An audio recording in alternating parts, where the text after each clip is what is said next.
stop the Scottish Claymores. So the Claymores are going to kick it off to the Amsterdam Admirals. And the deep man for the Admirals, Theo Blanco, will be to the near side, and it's going to be Blanco who's going to handle this. National player at about the 5-yard line. Gets back to 10, to 15, to the 20, to the 25-yard line. And will be stopped at about the 28-yard line. So Blanco on special teams gets a chance to return that kick, and you might have seen T.C. Wright saying, go ahead, you take it. Will Fuhrer is going to be the man who's going to have to take the Amsterdam Admirals. Top-rated quarterback in the World League, but he, too, because of all the injuries, he hasn't really had an opportunity to work on his timing with his receivers because all his receivers have been banged up. You know what they've done, too? They changed offensive schemes on him. And 2 weeks ago, they put in a new offense. This is actually the 3rd week he's had a chance to run it. Bobo comes to the near side. Chandler goes to the far side. Double slot. And they'll run out of that a lot. They give to T.C. Wright on first down. And Wright is stopped by Gerald Jeffcoat in the middle of the field. We talk about the injuries that this team has had, and it's really a question of who's going to show up. Philip Bobo has got a bad thumb, and he took 4 stitches in his hand. Diedrich Smith has got a rib problem, suffered against London last Monday. T.C. Wright, a bruised sternum. He couldn't breathe. It really scared him, actually. He saw Etheridge is injured. This is a team beset with problems, and they didn't get anything on first down. Fuhrer will go up, looks for Bobo, knocked down nicely that time by James Williams. Let's take a look at the backs and receivers as they line up for this Amsterdam Admiral team. Admirable is what they'd like to be, actually. T.C. Wright, the running back. Vito Bryant, they'll put him in the slot, but you'll see him in a setback position as well. Philip Bobo is the go-to guy. 3rd down and 10. Fuhrer will put it up again. Now he has to step up, roll away, and throws across his body, and incomplete. He just couldn't quite get the ball to the intended receiver, who was Bino Bryant. You know, they were in shotgun formation, all 3 of those plays, and a quick offensive huddle.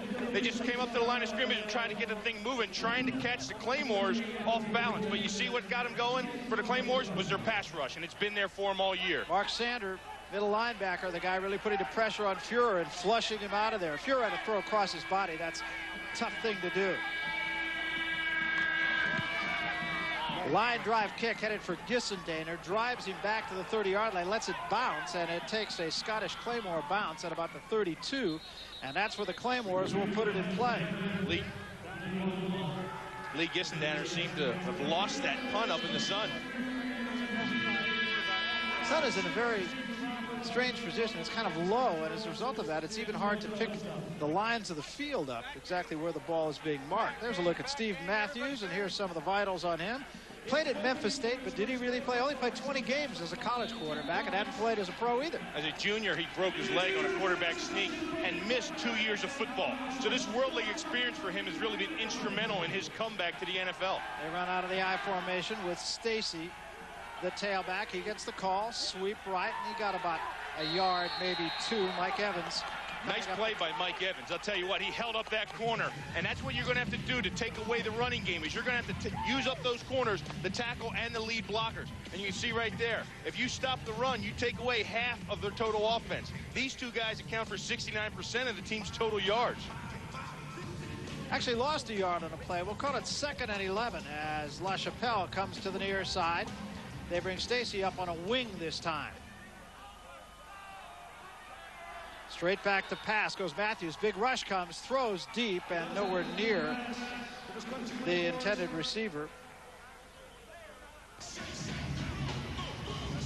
Well, very rarely do you see Stacy in a slot position. You know when he's up on the line of scrimmage that it's going to be a pass, and that time Amsterdam was ready.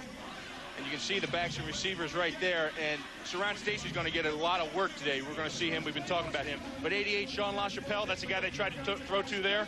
You're going to see a lot of him when they need big yardage.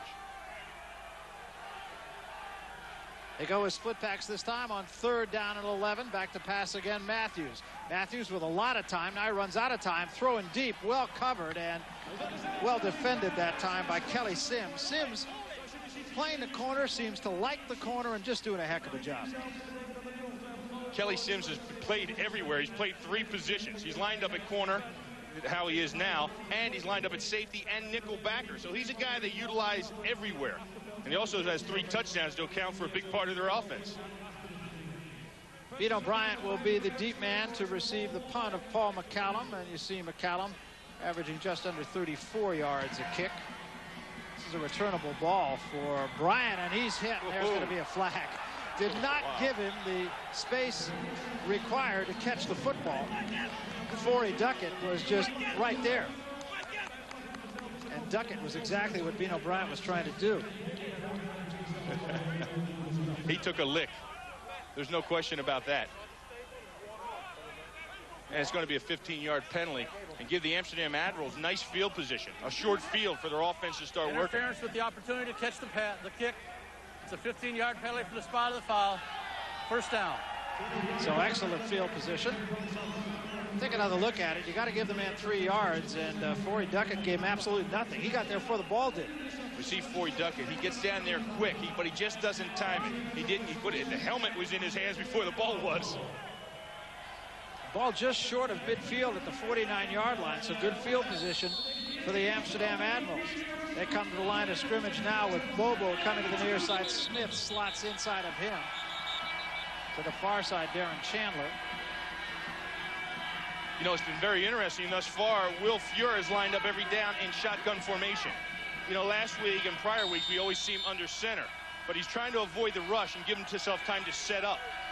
They did everything last week off a 7-man drop, and quite frankly, it just didn't work at all. Fuhr to throw on first down. A little clear out for Jones. Makes the catch and dropped at about the 43-yard line. Well, the key to their success for Amsterdam is going to have to be the guys up front. Last week, they couldn't block anybody, and Will Fuhr was scrambling all over the field. So these guys right here have their work cut out for them. And number 71, Mario Cristobal, he gets the start for an injured Don Willis.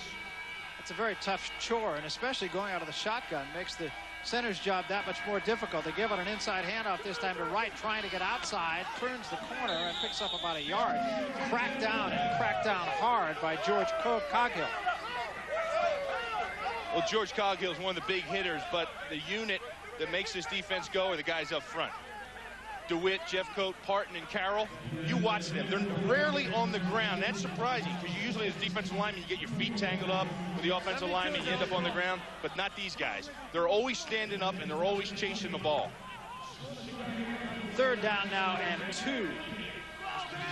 And they go out of the power I this time. Now in motion comes the H-back, who is Etheridge, and they give to Wright. And Wright's going to get the first down and more to about the 35-yard line. And it's Coghill again on the stop, but a first down for the Admirals. Well, they've had trouble running the ball. And you see right there, number 79, Kevin Farkas, he does a good job by bringing his man down to the ground. He's beat, but he pulls his man down. And there, Vito Bryant finds enough room to pick up the first down. And they need to run the ball, too. They need to get this offense going, run and pass, to have a chance of winning. They go out of the shotgun once again with T.C. Wright, the lone running back, and a double slot. And Fuhr will go up on first down. Flag down. Fuhr steps up, throwing wide open. Bobo, he overthrew it. Now we'll see about the flag. Flag went down early.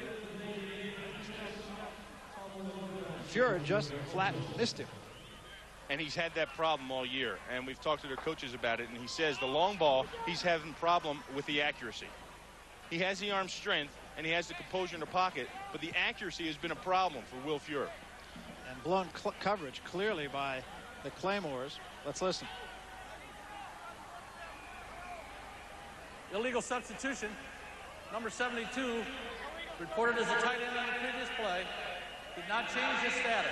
5-yard penalty from the previous spot. First down. Take a look Penalties at these have been a big problem. Go ahead. Penalties have been a real big problem for Amsterdam. You see the numbers right there? I mean, that's an additional 200 yards the opposite way. And every time they seem to get something going, they get a penalty and they start going backwards. First and 15 now. Again, Fuhr to throw. Does so. Throws too tall for Bobo. And incomplete. James Williams on the coverage. You know, this new offense they're running, they got 4 wideouts, and the slot receivers are key in the Amsterdam's offense. And the guys that have to cover them are the linebackers. Arna Ali, Mark Mark Sanders and Shannon Jones. Now, Jones is going to be out a lot because with 4 wideouts, they play nickel situation. That's 5 DBs, so Shannon Jones will be coming out. 2nd and 15 now. Fuhrer again back to pass. 4-man rush. Fuhrer with time steps up and throws to nobody as once again the intended receiver, who this time was Diedrich Smith, was just kind of caught up about 8 yards from where Fuhrer was throwing it. And that's just a communications problem. These guys right here are the problem. I mean, yeah, Will Fuhrer had a communication problem on that play, but these guys right here account for 17 interceptions. They lead the world league in interceptions. And the nucleus of the whole defense is Fuller and Coghill, the safeties. I mean, you talk to Ray Wilsey and Jim Kreiner, and they just rave about the play of these 2 guys. 3rd down and 15. They come with a trips left. And Fuhrer rolls left. Steps up, throws, incomplete. And again, good coverage. Bobo, the intended receiver.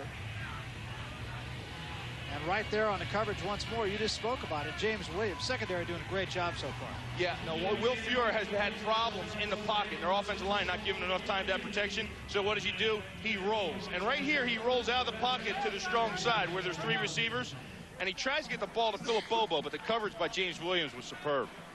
And so from great field position, he'll have to punt it away, and that's an ugly-looking kick. But it takes a pretty good bounce. Goes out of bounds inside the 10-yard line to about, or inside the 20, I should say, at about the 15-yard line. And that's where the Scottish Claymores will take over. 9:21 remaining first period. No score. We'll be back.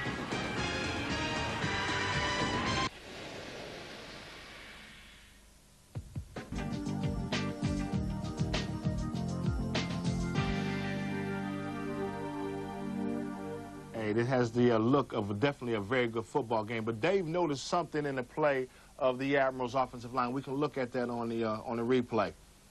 Yeah, and what Dave was talking about is the left tackle for Amsterdam. That's Kevin Farkas, who's 6'9", about 370 pounds. And look at the way he lines up. You know they're going to pass by the way he is. But the rule says that you're supposed to be basically lined up on the line of scrimmage. He looks more like a slot back. And the thing about that is, as Dave was saying, it gives him a real advantage against the defensive end. What's that, Dave? Well, this quarterback, he's lined up farther back. And what it does, it gives the offensive tackle more room to play with because he's so big, he can't shift around as well. If the defensive end wants to tackle underneath, he's already taken it away. And the thing is, you never see that called. Not in the NFL or nothing. Okay, let's get back to Amsterdam. Well, Bill, remember Al Luganbill told us when we spoke with him yesterday, he said, we have got to get good field position. Our defense and our special teams have got to give us the ball where we can do something with it. They did, and the offense didn't. Yeah, they're doing it. And I'll tell you what, he also said that you can tell through the course of the first series how they're going to play, and he's got to be happy so far with what he's seen. First out at the 17-yard line, play fake pass. Matthews hit as he threw, and LaChapelle can't catch up with it. Matthews took a real shot right as he threw the ball. Well, I'll tell you, so far, Scotland's not off to the typical start that they have. You're going to see right here, number 96, number 55, Rico Mack on the blitz. See the hit he put on Steve Matthews? That's what you have to do. He hasn't been hit that much. If you rattle him around a little bit, he's going to be even more apprehensive in the pocket. Yo Murphy goes to the far side. LaChapelle to the near side. Split backs behind Matthews on second down. They give to Stacy, and Stacy can't slip the first tackle. Gary Howe with a good job just to hang on. Well, the guys up front for Scotland have been the nucleus of their offense. They generate the run game. They get the thing going, and that enables them to run the play action off of that. And 4 of the 5 guys are allocated. The only one that's not allocated is Randy Bierman. So it's a good group, but right now it seems that they're having their problems early on down here in Amsterdam. Purvis Hunter, 383 pounds. Makes you look positively svelte. Straight back to pass on 3rd and 10. Matthews steps out of pressure. Now he's going to run. Doesn't have any place to go. Tucks it away, and down he goes. He picked up about 5, well short of the first down. And the Claymores will have to give it up. Second possession, second time they punted. No first downs for the Scottish Claymores. And I told you early on that the front 4 are going to have to play an outstanding game for the Admirals. And it's pressure like that, chasing Matthews around in the pocket, is going to do it for him. Almost caught right there. Scrambles a little bit. Lucky he didn't get hurt here by Jim Hanna. Did manage to tuck the ball away. Another short kick that Bino Bryant will let bounce, and it's going to take a Scottish Claymores bounce, as Bryant really didn't have any choice. He couldn't run up and field that ball. And the ball will ultimately go dead right at about the 30-yard line. Here are the standings in the World League. We mentioned the Scottish Claymores have already run it, but boy, Bill, it's a grab bag with everybody else. Yeah, I'll tell you, we're going to be keeping an eye on the Frankfurt game, Rhine game. We'll update you on that score because there really could be a logjam coming on here. And the Admirals control their own destiny. If they win the rest of the games, they're automatically in because of the point differential. Well, you and I saw this team play at London on Monday night. Quite frankly, they were not real impressive. But the last time they played here, they put 48 on the board against Barcelona. Swing pass to Jones, caught for a gain of a couple. Man, did you see that? I'll tell you, offensive line, they've been having some problems up front, you know, protecting the passer. Watch what they do. They cut everybody at the line of scrimmage. Now, Will Fuhr has a clear shot to see the field. New strategy by their offense. That's one way to take care of the defensive rush. Gain of about 3. It'll be 2nd down and 7. They give this time to Wright straight ahead with room, and Wright will have the first down across the 35 to about the 36-yard line. Well, you see what they're doing here? They're really keeping the Scottish Claymores defense in check. They come out with a short pass, and then they come back with the draw play. And you see how it opened up? I mean, that's really going to keep a defense on their toes. You know, they just can't pin their ears back and rush because you don't know what's coming at you. Ball at the 45-yard line, and a bit of a hurry-up offense here. Fuhr straight back to pass on 1st down, looking deep. Throws, and it is knocked down beautifully. Big-time defensive play. I believe it was James Williams who made the play. Check it, was Forey Duckett. Well, you see he has a lot of time in the pocket, Will Fuhr. And he finds his man as he's getting hit. But Forey Duckett does a nice job of closing on the ball. And the referee there wasn't in position to make a call because Forey Duckett had his right arm draped. There are defensive backs will tell you got to make that play with your other hand because if the guy catches it, you have no way of tackling it. Little swing pass this time to Bino Bryant. Bryant gets out of bounds at about the 47-yard line, a gain of about 2.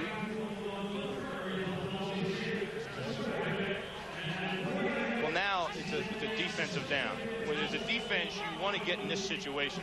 You want to create 3rd and long because then you know exactly what they're going to do. They need to pass to pick up the first down. And here they have a nickel package in. That's 5 DB. And going with a no-huddle offense, too. Straight back to pass goes Fuhr. Steps up again. Throws much too tall for Bobo. Almost intercepted by David Wilson. Wilson was in center field, right in the right spot.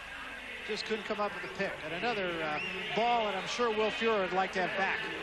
David Wilson is the nickel guy in the situation, and he's helped this team out a lot, too. He has 3 interceptions himself.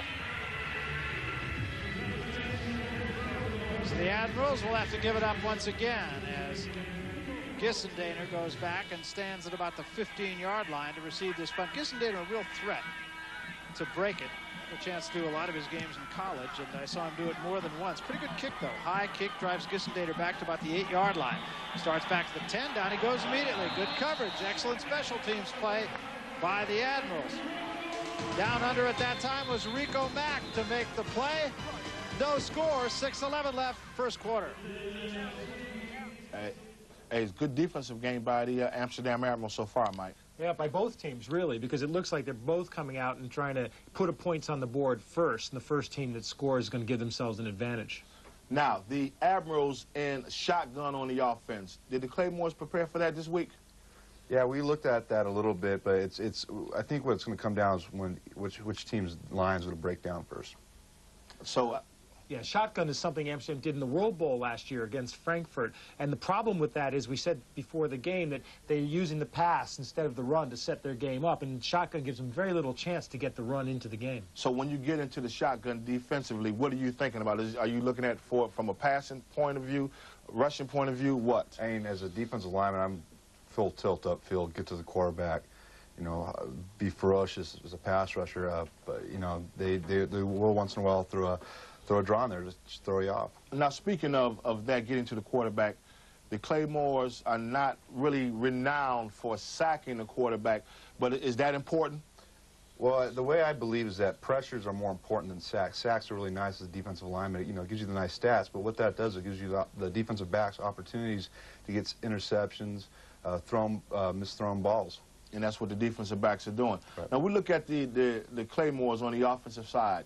Willie Tate, Scott Cooper, Do you think that they need to be in the offense, or will they be in the offense more down the stretch? Well, it's one of the things is you assume teams are going to try to shut off Saran out of the backfield. They're going to try to shut off Sean LaChapelle, so someone else has to be open. And we've been waiting almost all year for it to be Willie Tate. He's had a few balls thrown to him, and he hasn't always caught all of them. But basically, he's a good receiver and a good runner with the ball. He's got to get the ball. Yo Murphy's got to get the ball at some, more often on the side. Sooner or later, Matthews will look away and find these guys. So whose choice is it? Is it the offensive coordinator's choice, or is it Steve Matthews' Well, you choice? can set things up to go that way, but basically what you're doing is you're waiting for Matthews to make the second read or to go to the third read even on the side. Now, we saw these guys were all covered coming out on the last side, so good coverage by Amsterdam. That'll stop anything.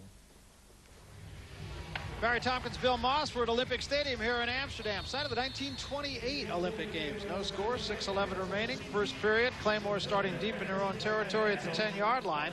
Field position game has been owned by the Admirals, but nobody has scored so far. Out of the I formation on first down.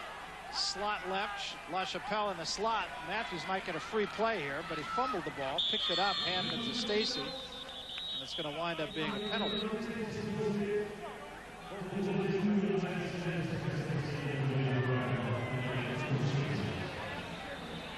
Well, we talked about the guys up front for Amsterdam and the importance of them in this game. Last week they got gashed on the ground for like 232 yards rushing.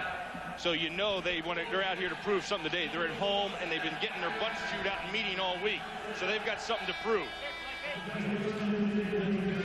Well, I know that Al Luganville and the coaching staff was very displeased with the way they tackled against London. And that, of course, all you'd have to do is look at the numbers of rushing yardage that the Monarchs pulled off. Good job right there as Stacy stuck right as he got to the hole by Rico Mack, who so far is having a big game. I'll tell you, Rico Mack and Keith Franklin last week were part of the problem. They couldn't tackle, they weren't wrapping up, and Vincent ran all over for him. But today, they're out here tackling. And if you could just see that tackle Rico Mack just put on Teron Stacy, that was a form tackle. Second down and 5 now, again out of the I formation and a slot left. Matthews swings out of the backfield to Stacy, and Stacy this time did get by the first man, but again, good gang tackling, and it's going to be a loss of a couple yards and a late flag. And I have an idea that this could cost Amsterdam. Well, what I think it is, I think it's a face mask when they got in that pile right there, and that's going to hurt them. And the penalties have been hurting Amsterdam all year long. This one's going against the Scottish Claymores, I believe, however. So look at Jim Soker, the offensive coordinator of the Scottish Claymores. Guy who had a phenomenal coaching record at Division II, University of California, Davis. Won his conference title 18 years in a row. That's not bad.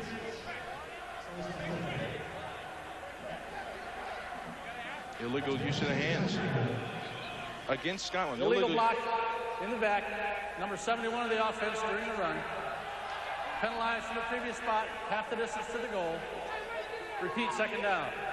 Tom Barnt is the guilty party. That will back it up to about the 7-yard line. It'll bring about a second down, and we'll call it 13. As we said earlier, it's very difficult to give you exact down and distance, mainly because you just cannot see the lines on the field here at Olympic Stadium. So call it 2nd and 13. Matthews will put it up. Pressure coming, and Matthews hit as he threw. Intended for Kaihalo. And again, a good job by the Amsterdam down 4. Mike Evans on the rush right there. He had a nice swim move and got in Steve Matthews' face. And like I said, these guys, the game rests on their shoulders, and they knew it coming into the game, and they're responding to it. And it's part of the Jekyll and Hyde theory we talked about earlier. Last week, you couldn't find them anywhere. Now they're all over the quarterback. This time they bring Willie Tate in motion from the outside, and Matthews steps up, throws. Ball is caught well short of the first down.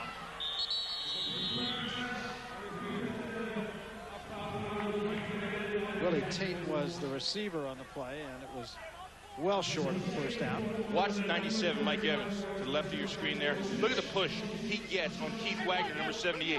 He drives Wagner right into the lap of Steve Matthews, and he's been a force for him thus far early in the game. So once again, Amsterdam should get good field position. As Bino Bryant standing just the other side of midfield at about the 47. One hop snap from center and a twisting kick. Bryant, fair catch at about the 46-yard line.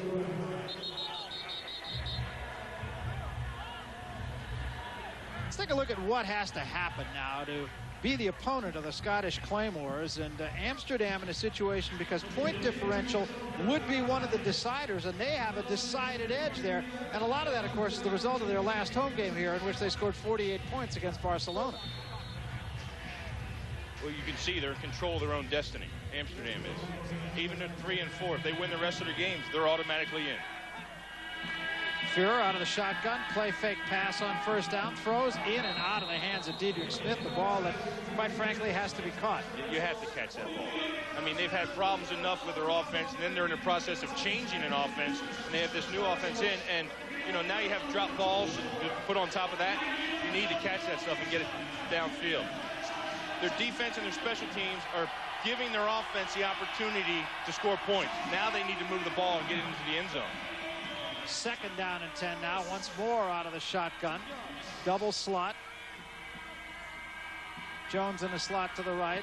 Smith in the slot to the left. Führer in trouble. Unloads. Caught by Bobo over the middle. Bobo at the 40. Loses a man. Still running laterally, and finally is stopped at about the 35-yard line by Frank Robinson.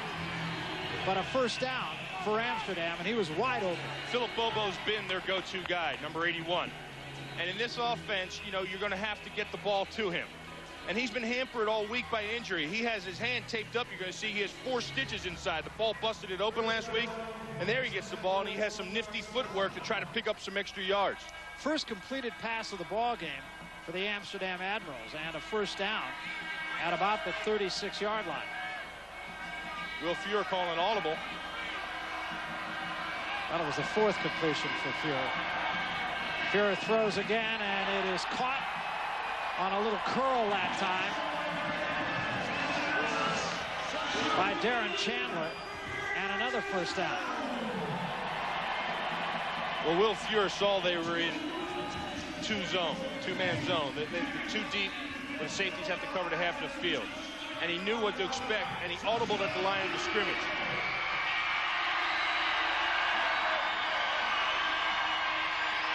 So all of a sudden, the Admirals moving the ball. The ball right now at the 20-yard line. Out of the shotgun once more, and they give to T.C. Wright. Wright's got room up the middle at the 15-yard line. And down to about the 12-yard line. The offensive line right there for Amsterdam doing a fine job of turning the blockers out. You see that? They sit up like it's a pass rush and then turn their bodies inside to shield off the gap and come up the middle.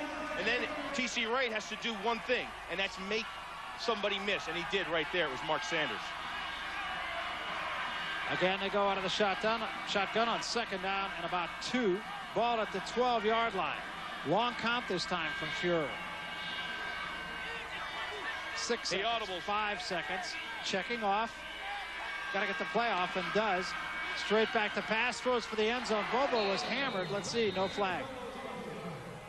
What Will Führer saw was their fake blitz. They know that the Scottish Claymores defense, when they get in scoring zone, they like to bring the safety blitz. And you saw right there, the safeties were up on the line of scrimmage, faking the blitz. Will Führer checked out of it, but the safeties didn't come, and they fell back into some nice coverage. Number 20, James Fuller, was on the line of scrimmage. Then he drops back into coverage. And that's when he had the 2 people on Philip Bobo. They bring John Saka into the ball game now as the quarterback. We've seen them do this in short yardage situations. Saka a little bit more mobile than Führer. Out of the I formation with Wright, the tailback, and they give it to Wright, and he's going to be close, and it'll depend on the spot. John Saka out of Eastern Kentucky, started at Penn State. You know that school, right? Yeah, I remember he got in a little turmoil up there, and then he lost his starting job, and he wasn't happy, and he transferred to East Kentucky and had a fine career down there. was the starter ahead of Kevin Collins for a while at Penn State, and I guess that's what started the row up there. And he said, well, if I'm not going to play there, I'm going to go down here and play. Well, you can't knock him starting Kelly Collins because he's a fine quarterback, and he's really going to be a pillar for the Carolina Panthers. Was enough for the first down. The ball right at the 10-yard line. And they go out of the shotgun again with Fuhrer back at quarterback. Swing pass out of the backfield right. Wright gets to the line of scrimmage and might have gotten a yard inside the 10 to the 9-yard line.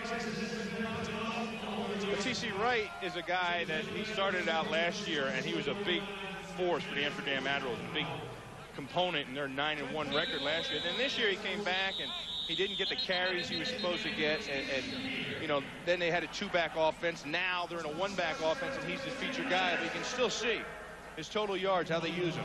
He's second in the World League. And with that, the first quarter has come to a close.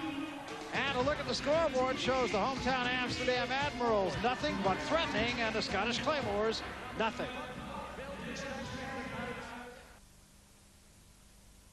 You're watching. The game is in Amsterdam, and the Admirals are marching on the Scottish Claymores right now. But, Dave, what are they doing to the Claymores defense? I don't see the Claymore defense getting into the quarterback's face right now. The quarterback doesn't have any pressure, and he's picking the defense apart. I think, we got to remember these guys are their offense is pretty big, and they can wear it down at the end of the game. I mean, and you're looking at a completely different Amsterdam team mentally than last week. 50 yards rushing total last week, but on this drive, they seem to be churning out the yards on the ground also. Well, they're getting the yardage rushing by emphasizing the passing game and running draws off that. And you see what Fuhrer is doing is trying to see what defense Scotland's playing before he calls the play. A lot of audibles at the line of scrimmage. Barry Tompkins, Bill Moss. We start the second quarter here at Olympic Stadium in Amsterdam. Crowd getting into it. Why not? Their team's on the move here, looking at a second down and goal. Ball at about the 9-yard line. Amsterdam playing pretty well, Bill. Yeah, inconsistency has been the problem with these players for not making it in the NFL, and it's also been the key here in the World League. And the teams show from it. 1 week they're great, the next weekend they're terrible. Right now, Amsterdam's off to a fine start. Diedrich Smith comes in motion to the near side on second down. Fuhrer will go straight up. Has time. Throws over the middle. Little clear out. It's caught. Carlos Etheridge, the receiver, at about the 3-yard line. I believe that is a sheer guess. Carlos Etheridge is a tight end, and because of all the injuries they've had, he's had to move out here, and he goes out. You can see him right there. He flares out into the slot position. And he curls right in there at the seam, and Mark Sanders is there to make the tackle, but still, it's enough to get him a 4-yard gain. Now we're going to call it 3rd and goal from the 2-yard line. And the give this time is to Wright, and Wright will not get there. He's going to be stopped at about the 1, and now Al Luganville's got a real decision to make here. Well, Amsterdam had their big people in at that point in time, and what I mean by big people is they bring Marcus Spears and Willie Williams at the tight end position. They bring in Don Willis. It's usually Mario Cristobal, but it's all linemen up front from tight end to tight end. I think they're going to kick it. They are, in fact, as they bring Adam Vinatieri on. Now, they do have a fake kick in the book, so we'll see what they do here. Kicking game has been an adventure, not only for Amsterdam, but for most teams in this league. Well, last time they played Scotland, they ran a fake field goal and were successful on it up to the point where Rico Mack fumbled the ball. Amsterdam's going to take a timeout. It's a play. First time out of the ball game. Do we have hey, coach, do we have everybody in there we need now? That would kind of give you an indication, Bill, wouldn't it, just reading between the lines of what Al Luganville is saying? That we have everybody in there we need. Right. 1 year, a lot of the same players, and look at the difference. 9 up, 1 down last year. This year, 3 and 4, and schizophrenic. And talking to Al Luganville about that, you say, what's the biggest difference? You got a lot of the same guys back, and you were 9-1 last year. Nice easy stroke. Nice easy stroke. And he credits the talent level in this league as a big part of the factor for their season thus far at 3-4. Everybody talks about keeping people healthy, too, and Amsterdam probably, at least at this juncture, the most banged-up team in the World League, and the Scottish Claymores have managed to keep themselves intact maybe more than anybody else in the league. So the numbers on Vinatieri, he's 5 of 6. This is a chip shot, pretty much right in the center of the field. Well, he's got a little bit of an angle here.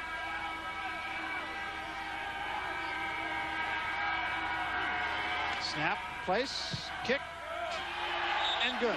First points of the ball game put on the board by the home team. The Amsterdam Admirals lead it by a 3-0 count on a chip shot field goal by Vinatieri. And I think the Scottish Claymores can't be too unhappy as they manage to contain the Admirals inside the 10-yard line. We'll be back. And the Admirals have jumped up on the Claymores, but pros or cons? Do we go for the field goal or look for to try to get the TD? I really thought he was going to go for the touchdown on that one and just leave those big guys in and pound it in, because when you're down, I mean, you can see the weight, but when you're down, when you're coming off a couple losses in a row, you'd really like to make that through and sort of give your team the emotional lift. David, while that was happening, and you were saying there might be a possibility that they might try to go for the touchdown, you were saying a play-action pass. So when you're on the defensive line, are you guessing plays, or do you just play it for what it is? You have to guess a little bit. That comes into it, but from film, when it comes to where they can't bust it in, they're going to come with the play-action pass. As a defensive lineman, you see these big guys and they're tilting forward. You're thinking pass or run, and then they pop it in there with a pass. All right, now on that, the goal line stands. You have a lot of bodies down there. Is that one of the toughest situations to play defense in? To me, it's the funnest. I love it when we get in the goal line, short yardage. It's grit on grit. Who's the toughest. All right, now T.C. Wright has seemed to come alive. Played well against the Claymores, the Monarchs the first time that they beat them. Didn't really show up last week, but he seems to be instrumental in their offense right now. And what makes T.C. Wright good in the situation like when you're going from a shotgun formation is that he's the kind of runner who will pick a hole if he gets that first block and gets through. He's great on draw plays for that reason. He's really quick to move to a hole. So he's useful if you're going to have to run from the shotgun. Plus, he's a good receiver out of the backfield. And it seems the defense of the Admirals has picked up. What do the coaching staff do in a week like this when you get beat up like they did last week against the Monarchs? Scream at you a lot. That's always a good one to get you motivated. Yeah. They came off the loss and they need the win if they want to still be in the hunt. Right now, it looks like their defensive backfield and linebackers are concentrating on the coverage, try to take a little pressure off the line. Seems to be working. And they're playing very aggressive football. Let's return back to Amsterdam. Al Luganville going for the field goal, despite the fact his team was on the 1-yard line, and it harkens back to something you told us yesterday, Bill, and that is that it's getting harder and harder to score in this league. He may just be thinking, put the points up, whatever they may be. He'll take anything he can get at this point. He wants to give his offense some confidence.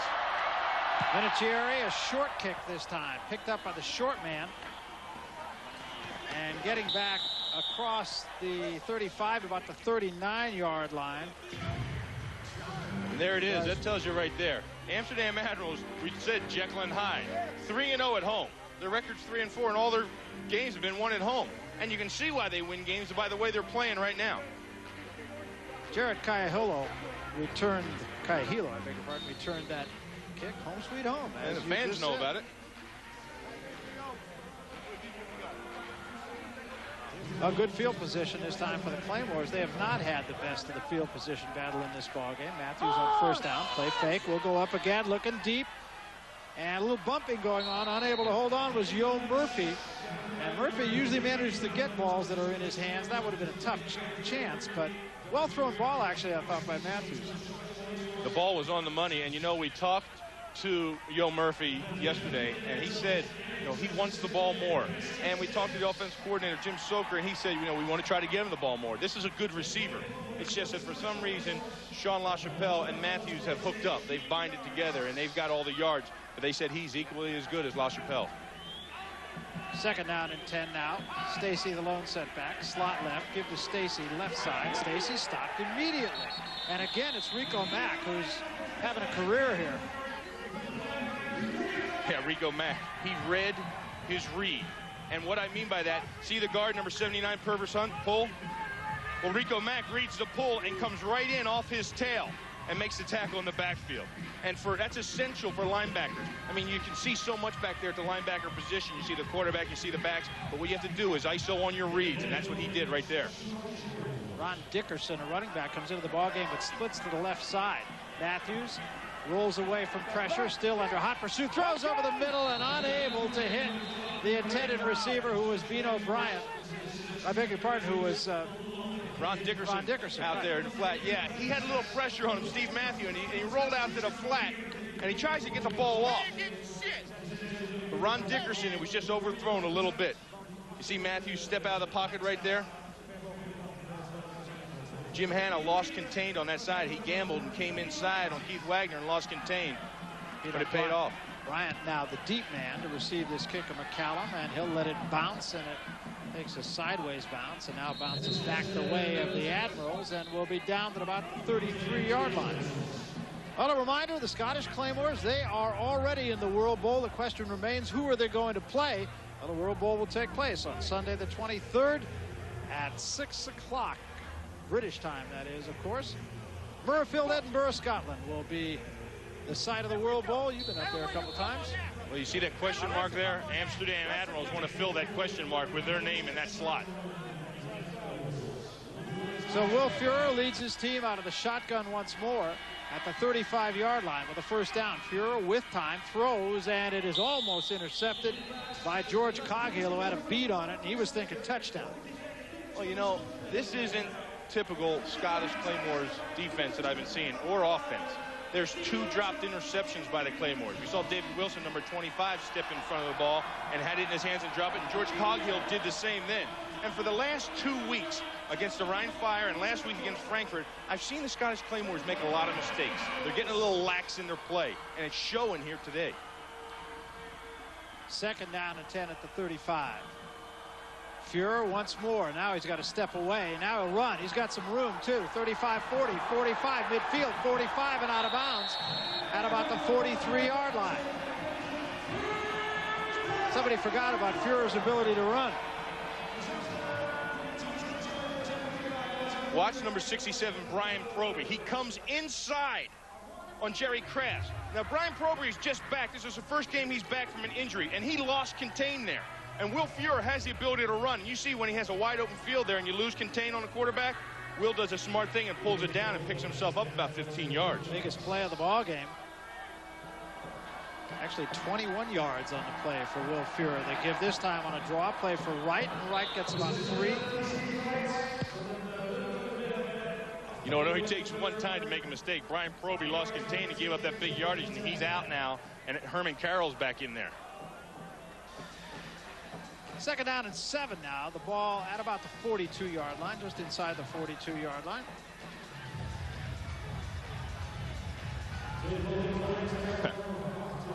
Amsterdam with 100 yards so far. Nobody would have thought coming into this game that at this point they'd have 100 yards and Scotland 16. They go up on 2nd and 7, and the pass is incomplete, intended for Bobo. Bobo, I was going to say that I'm sure the hand was bothering him there, and you saw when he came down, he took a good long look at it. Yeah, he's looking at it, and Will Fuhrer threw the heat there. If he was a pitcher, that was the heat. You see he has all the time in the pocket, and he steps up. You see Philip Bobo there come right in on a slant inside. And the ball's there, and it's thrown hard, but Phil Bobo, he has that hurt hand. Look, he looks at it right there. And he's still looking at it, picking grass out of it, or maybe pieces of the football. I don't know, it's thrown pretty hard. Well, he's got a bad thumb, and then he also took 4 stitches next to his index finger. So that hand is a sore puppy. Third down and 7. Fuhrer floats this one out for Jones. He's out in front. He's got it at the 10, about the 7-yard line.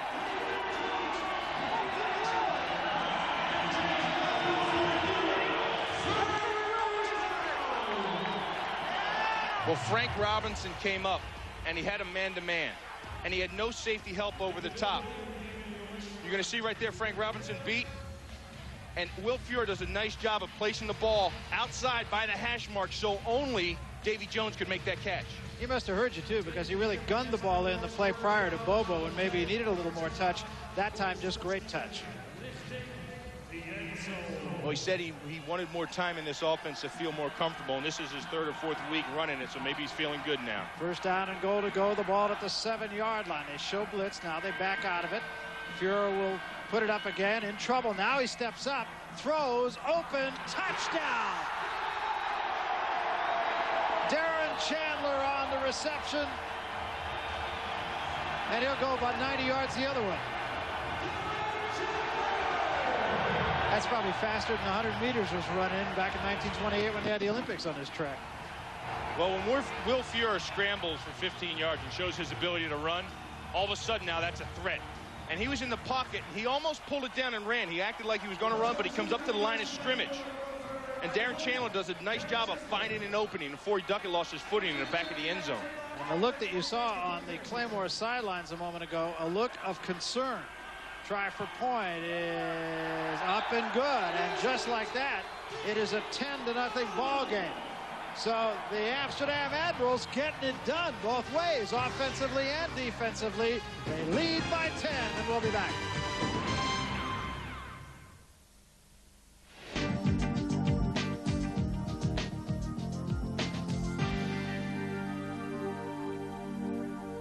The Claymores are in a deep hole. I'm sure it's probably the sun that's affecting them. They're not used to it, huh?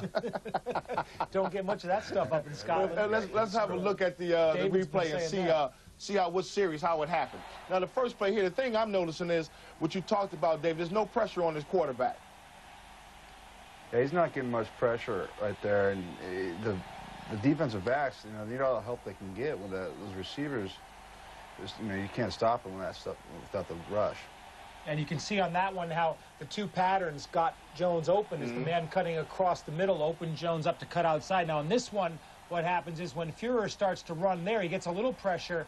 This is when the receiver releases, and Duckett fell down when he released after the pressure. But it's a broken pattern. Nothing you can do about that. Bill, it's a very unusual position for this man, Jim Kreiner, head coach of the Scottish Claymores. He's not used to looking up from 10 down. No, he's not used to it at all, and I'll tell you, it creates a problem because when number 12, Steve Matthews, has to win the game for you, that is a problem. They've done a fine job all year of protecting him by running the ball and choosing his passes off of play action. But when he has to throw the ball, he has 9 interceptions. High end over end kick. This is going to be Marcus Thomas at about the 12-yard line. Gets back to 20, 25, got a little bit of room and stopped. Just as he got to the 30-yard line, maybe a little short of the 30, Pascal Davis on the tackle. Well, here's the touchdown right here. See Will Fuhrer? He sets up in the pocket. Now, remember when he scrambled for 15? Right here, he pulls it down and starts heading up. Now, this creates a problem for the DBs because Forey Duckett fell to the left of your screen, and Davy Jones wide open. Darren Chandler, I'm sorry, wide open. Well, Fuhrer came into the game as the #1 rated quarterback in the World League, and he's showing exactly why. And I must be honest, he didn't show it last week. Well, that's part of the Jekyll and Hyde theory behind this team.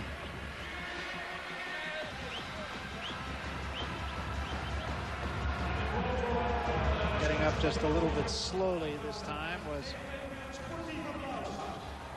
number 51, and that, of course, is Emmett Waldron of the Scottish Claymores.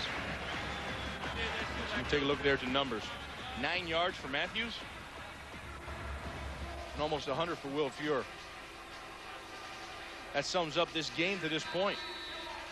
And for Scotland, this is their 5th possession, and on the prior 4 possessions, all they've been able to do is punt. And Sean LaChapelle has been a non-factor in this ballgame, and he was the guy, even more than Stacy, that Al Luganville felt that they had to take out of the game. Well, actually, they've done a pretty good job on both of them. Stacy right there, nothing. Ooh. I mean, nothing. Well, that's the defensive front. And you see who's in the middle there? See who came out of the pile? That's number 96, Troy Ridgely, who was cut by Scotland 3 weeks ago. Now, you don't think he wants to get back at these guys? He used to practice against this offensive line every day. Now he's got something to show him. He said, hey, guys, remember me? 2nd down and 10 as the Claymores continue to fire blanks here. Slot left. Stacy the lone setback. 3 wideouts. Straight back Matthews. Look out. Hit as he throws. And Yo Murphy can't quite hang on inside the 30-yard line. Right off the fingertips of Yo Murphy. The ball was placed well. Yo didn't have the speed to get underneath him, right off his fingertips. But watch the hit that Steve Matthews takes right here. He sets up in the pocket. Now he's left-handed. Now see Mike Evans there on his blind side? Matthews never saw it coming. Matthews did a good job just to get the ball to Yo Murphy. Incidentally, I suppose we should tell the Yo story. The name is Llewellyn. Sister couldn't pronounce it when he was a little kid. She started calling him Yo-Yo, and it just ultimately got shortened to Yo. Again, going downfield this time for La Chapelle, and a little bit long intended for the #1 receiver in this league. And for the 5th time, the Claymores have come up empty. Well, Tommy Jones, number 34 there, drew coverage on Sean La Chapelle. And you see him, he's up close. He's got man-to-man coverage on him. He gets his hands on him to disrupt the timing. This is great coverage by Tommy Jones, and he's with him all the way. White on Rice. So, nice job by Tommy Jones. And it makes it 5 times in a row now that the Claymores have been unable to get a first down. Short kick. Bino Bryant waits for the big hop and fields it very dangerously, and any coach in America will say, don't do that. Field position is coming into play here for the Admirals. They've been getting the short field all the time, and the last 2 possessions they were able to capitalize on that. And Paul Mccallum is a punter who earlier in the year, this guy was booming 65-yard punts, but he's lost it over the last couple of weeks, and he's had a hard time. And I talked to the coaches about it, and they said, you know what, a punter's rhythm is kind of like a golf swing. You know, and if it changes just a little bit, the whole game changes. And right now, he's in a little bit of a slump. In his defense, you and I were down on the field before the game. There's kind of a swirling wind going on down there. It's not apparent from where we sit, but it is down on the field. Trips right this time on 1st down. And the give is to Wright. And Wright trying to get outside, and does. Gets to the 40-yard line. It was Bino Bryant and not Wright. Bryant in the ball game at a setback. Remember I told you number 67, Brian Proby? Look at him at the right of your screen. Watch what he does here to Willie Williams. That's holding up the corner, folks. And he makes Bino Bryant bounce it a couple steps backwards and turn upfield. Result about a 1 or 1.5 yard gain. But hey, if it happens to you once and you lose that corner and you get chewed out on the sidelines, you can rest assured a good defensive line will come back and do the right thing, and that's what Brian Proby did right there. They go slot left this time on 2nd down, and we'll call it 7. Bino Bryant, the lone setback. Everybody in the pattern. Fuhrer steps up, throws underneath, and another near interception that time by David Wilson. Well, David Wilson could have jumped to the tie of the World League record there on that one as well. That was his 2nd interception today. He's dropped. But what he's doing is he's getting a great read on the slot receivers. And he's sitting there and he's waiting for Will Fuhrer to throw. He's just timing it perfectly to get there to break it up.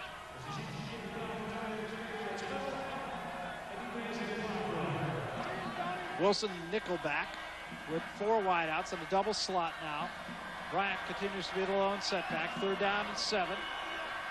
Fuhrer steps up, throwing deep, throwing for Chandler, too far. Torrey Duckett just containing Darren Chandler. Chandler came out of Georgia Southern, where they throw the ball about once a millennium. It must be a pleasure for him to be in this offense then. That's right. He's probably seen more passes in this 1.5 quarters than he did in a career at Georgia Southern. He says, you mean I get to run downfield and not block a safety? That's right.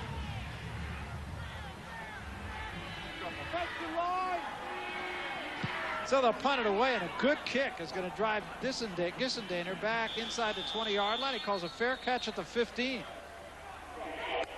Excellent punt that time by Vinatieri. A reminder, WLAF action continues tomorrow here with Barcelona 3 up and 4 down against the London Monarchs. 3 up and 4 down, but the Monarchs playing pretty solid football right now. Well, you see right there, there's 2 more teams at 3 and 4 in the mix with Amsterdam Admirals. And, you know, everybody's wanting to see what happens down in Rhine-Frankfurt today, because if Frankfurt loses to Rhine, you know, this whole thing becomes real interesting. It's going to be a race to the finish these next couple weeks. And as of right now, there's no score down in Frankfurt. Look at that right there. That's not usual for the Scottish Claymores offense. Going up on 1st down, and the pass is caught by the man underneath, and that is the tight end, or rather it was it was the tight end, Willie Tate. Well, that's who they've got to get into the action here. That's who they've got to get in the rotation. The last few weeks they've neglected him. He only has like 11 catches on the year. And, you know, if your running game's not working and you can't get the ball downfield to big chunks with Yo Murphy and LaChapelle, hey, let's hit the underneath routes with Willie Tate. So second down and short now, a little less than a yard. You saw Tate try to reach for the first down, but did not give it to him. And to give this time to Stacy on a pitch, and he's not going to get it. He might have lost a half a yard. And they've really done a good job containing Stacy. Look at him. Look who's doing the strut out there on the field. 96, Troy Ridgely. He chased that down from the backside. He came underneath the guard's block and went parallel to the line of scrimmage and flattened out and chased down around Stacy. Like, he knew exactly what play was coming. I guess when you play with a team long enough, you get used to their offense. He knew what play was coming. He said, go ahead, block that, guys. I'm going to step under here and make the play. Claymores yet to convert a third down play. They're third and short now, a little bit less than a yard. And the give again is to Stacy, and he's going to be close, and it's going to depend on the spot. I'm not sure that he got it. You know, I alluded to earlier in the game, I said, if you want to beat, they have a first down there. Scotland gains the first down, barely. But if you want to beat the Claymores, you've got to beat them up. Because their whole game all season long has been physical domination on both sides of the ball. But tonight is a different story. The Amsterdam Admirals are saying, hey, we're tired of it, guys. And they're coming out, and they're punching them right in the mouth. And they're going to meet them, and they're going to try to intimidate them and make them work for every inch they get. That's how you beat the Scottish Claymores. Well, they have taken the two big guns out of the offense. LaChapelle and Stacy have been non-factors in the game. First down, Matthews will go up again, looking for Yo Murphy. Throws instead underneath. And it was LaChapelle who makes the catch. Two guys in the same area. I have an idea that's not exactly the way that was drawn up. Well, what I think Steve Matthews did there, he just waited a little longer than usual, and LaChapelle just had to keep going with his route because there was somebody right behind him, so he had to take it all the way to the sidelines. Second down and short now. They bring LaChapelle in the slot inside of Murphy and go out of the I formation. Play fake, and Matthews will throw. Throws for Stacy out of the backfield. It's probably just as well that he dropped the ball, to tell you the truth. He was about to be beheaded, I think. You know, I alluded to their last 2 weeks, and Scotland has, you know, shown signs of being lackadaisical. And there it is right there. You should catch that ball and turn upfield. First of all, the ball wasn't thrown real well. It should have been out in front of him, so your running back can just turn upfield and keep going. And secondly, Sharon Station should have made the catch. No excuse for that. Third down and short now. Same situation they were in the last time. And Matthews going to throw on third down. And now he's going to run, and he'll have the first down and a little bit more. And gets out of bounds at about the 40-yard line. Luganville's yelling for holding here. I just think Matthews got outside the contain. Quickly, too, and, you know, that's one of the things that Steve Matthews needs to work on. And he did right there the right thing. It was third and short. He set up. He didn't see anybody right away, but he saw an opening. He knew he could run the ball. Just because a pass play is called doesn't necessarily mean you have to pass the ball. Well, we talked about the fact that Matthews really has not had a lot of playing time, and he's trying to get reps, trying to get time, and he's done all of that this year. Plus, his team's in first place. Big rush. Down goes Matthews. And a huge loss. And wide open over here was Willie Tate all by himself, but Matthews didn't even have a chance to look up. Big rush by Jim Hanna. Watch him. He comes in the middle of your screen. He gets bounced around inside, and all of a sudden pops clear. And as any good defensive lineman does, Barry, when you get around the quarterback, you make sure you bring him down. So a loss of 10. And that could have been a big play if Matthews was only able to look up. Willie Tate had snuck out of the back row, snuck off the tight end spot, unchecked by Rico Mack. Instead, second and 20. Matthews straight back. Rush comes. Matthews steps up. In trouble. Down he goes again. Loss of about a yard. That should constitute another sack. Bobby Hamilton. He was plagued by injuries. Didn't get to start tonight. Jim Hanna started for him, but you're going to see him right there to the right of your screen. Watch him come around. James Spencer takes him upfield. When you get to the level of the quarterback, you turn back inside, and he does. And as he turns back inside, Steve Matthews was stepping up in the pocket. Well, we talked about perhaps the key unit in this ballgame, the offensive line of the Scottish Claymores, and so far tonight, they are getting their hats handed to them by the defensive down 4 of the Admirals. Matthews straight back on third and a whole bunch. Throws over the middle, caught by Tate, first down. Big play at the 46-yard line. Well, I said you're going to have to get Willie Tate into the mix of things, and they've neglected him for the last few weeks. But you're going to see him right here run a nice route. He runs down the seam, and when he gets past the first down marker, he turns inside underneath the safety. See him right there? Right in front of Robert O'Neill. Enough for the first down. Interesting to see now. They being the Admirals, had taken away the deep outside routes, and now the Claymores starting to come back over the middle to the tight end, and in fact, the fullback was in that pattern too. Split backs on first down. That was a very big play on third and a whole bunch. Tate goes in motion to the far side, and Matthews will go up again. Steps up over the middle once more, in and out of the hands of LaChapelle. How about the big hit by Rico Mack? LaChapelle, they call him a zone buster. Right there, he sits down in front of the safety and behind the linebacker. But as the ball was thrown, Rico Mack closed on it. Take a look here. Nice protection up front. Steve Matthews has all day and a nice passing lane. Fires the ball. Now watch Rico Mack close. Bang, right there, knocks the ball out. Rico Mack has had a big game, both down the field and on the rush at the line and at the line of scrimmage from Appalachia State. Missed the 2-minute warning, and with that, we'll jump off the track to the Amsterdam Admirals 10 and the Scotland Claymores nothing.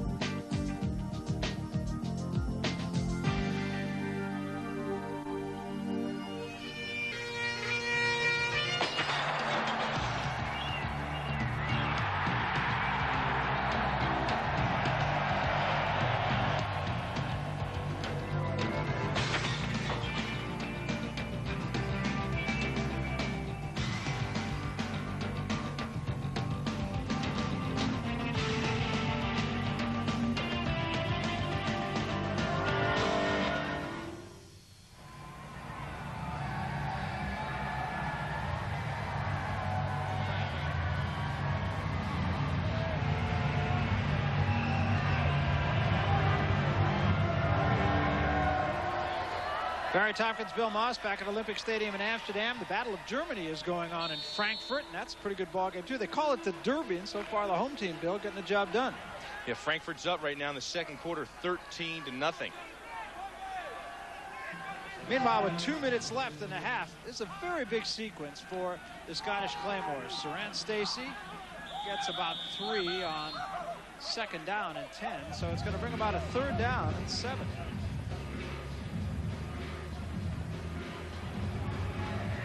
This drive started to be a little more Claymore-like. Well, they're starting to move the ball, and they've had to use other avenues. You saw they had to go to Willie Tate twice on this drive. And coming back over the middle a lot with their passes now, not trying to go to the outside too much. Here comes the blitz, and Matthews rolls away from it. Now he buys himself a lot of time. Flag is down, should be a hold. Pass is incomplete down at the 28-yard line. My guess is that this is going to be a hold against Purvis Hunt, or possibly Keith Wagner. It might have been Keith Wagner.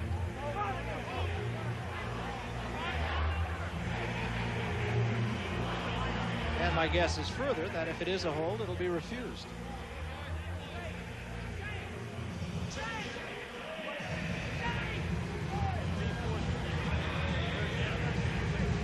I'll tell you, the front 4 for Amsterdam against the run, they've been establishing a new line of scrimmage.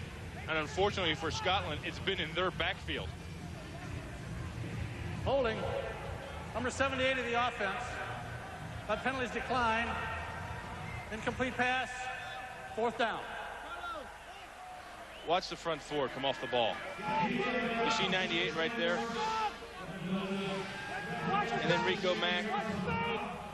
I mean, these guys are just blowing into the backfield. They brought a safety that time, too. Robert O'Neill was on the blitz. Still, Matthews managed to get out of there, and great coverage with the blitz coming. So Mccallum will come on, punt it away, and a fair catch signaled for. Now the ball is let go and almost down, but it goes into the end zone. It'll come out to the 20-yard line, and the Admirals will have it once again.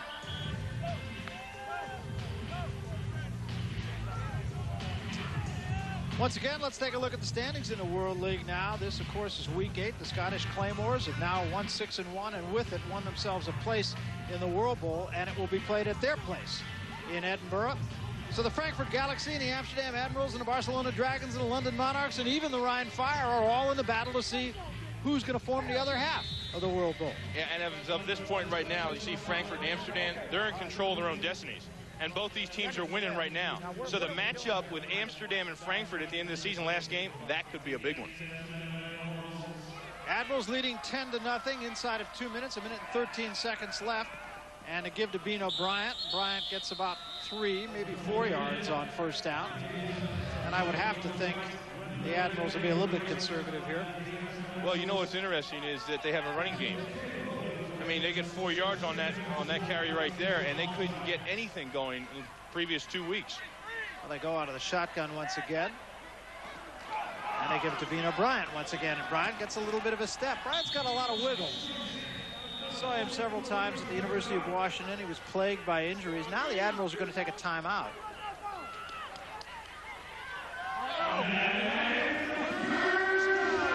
We take a look at the rushing yards here, and it's been, who would have expected that Amsterdam, as of this point right now, would outrush Scotland? Well, they have really bottled up Saran Stacey. We're going to speak with him at halftime. First down ball at the 30-yard line. I thought they called a timeout, but apparently they did not. And they give it to Bryant once again. Bryant stutter steps inside, picks up a few more. Got about 3 with 4 seconds, 3, 2, and that's going to be the end of the first half. And an outstanding half on both sides of the ball by the Amsterdam Admirals. Now, whistles blow and hands wave, but it's still going to be nothing more than the end of the first half. And with the score 10-0, we will jump off the track, but the best half of football that Amsterdam has played in a couple of weeks. We're coming back.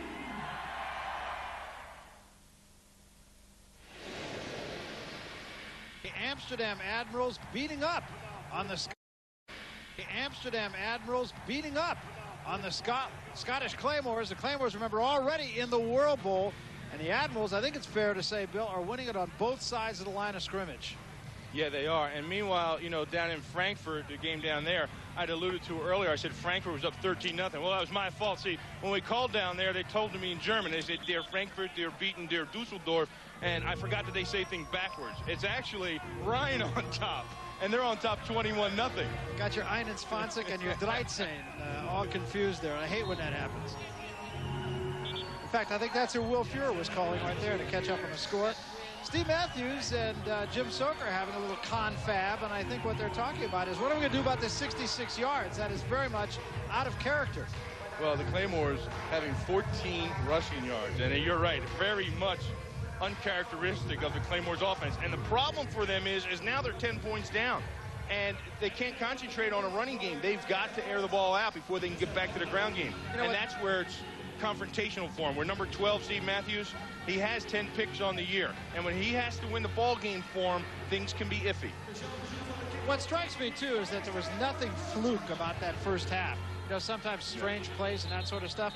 Look what happened to Saran Stacey and Sean LaChapelle. Maybe we should say, look what didn't happen. Well, teams have been trying to figure out how to stop these two guys all year. I think Al Luganbill finally alluded to it. Hey, it's not the running back and it's not the wide receiver, it's the line.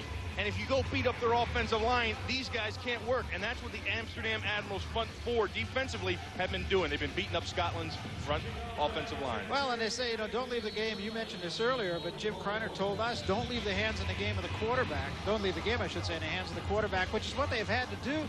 But Amsterdam defensively has managed to put pressure on Steve Matthews also. I mean, they are covering all the bases. You would think if they took LaChapelle and Stacey out of the ballgame, which they have for all intent, that something would be open, but so far, Claymores haven't found it.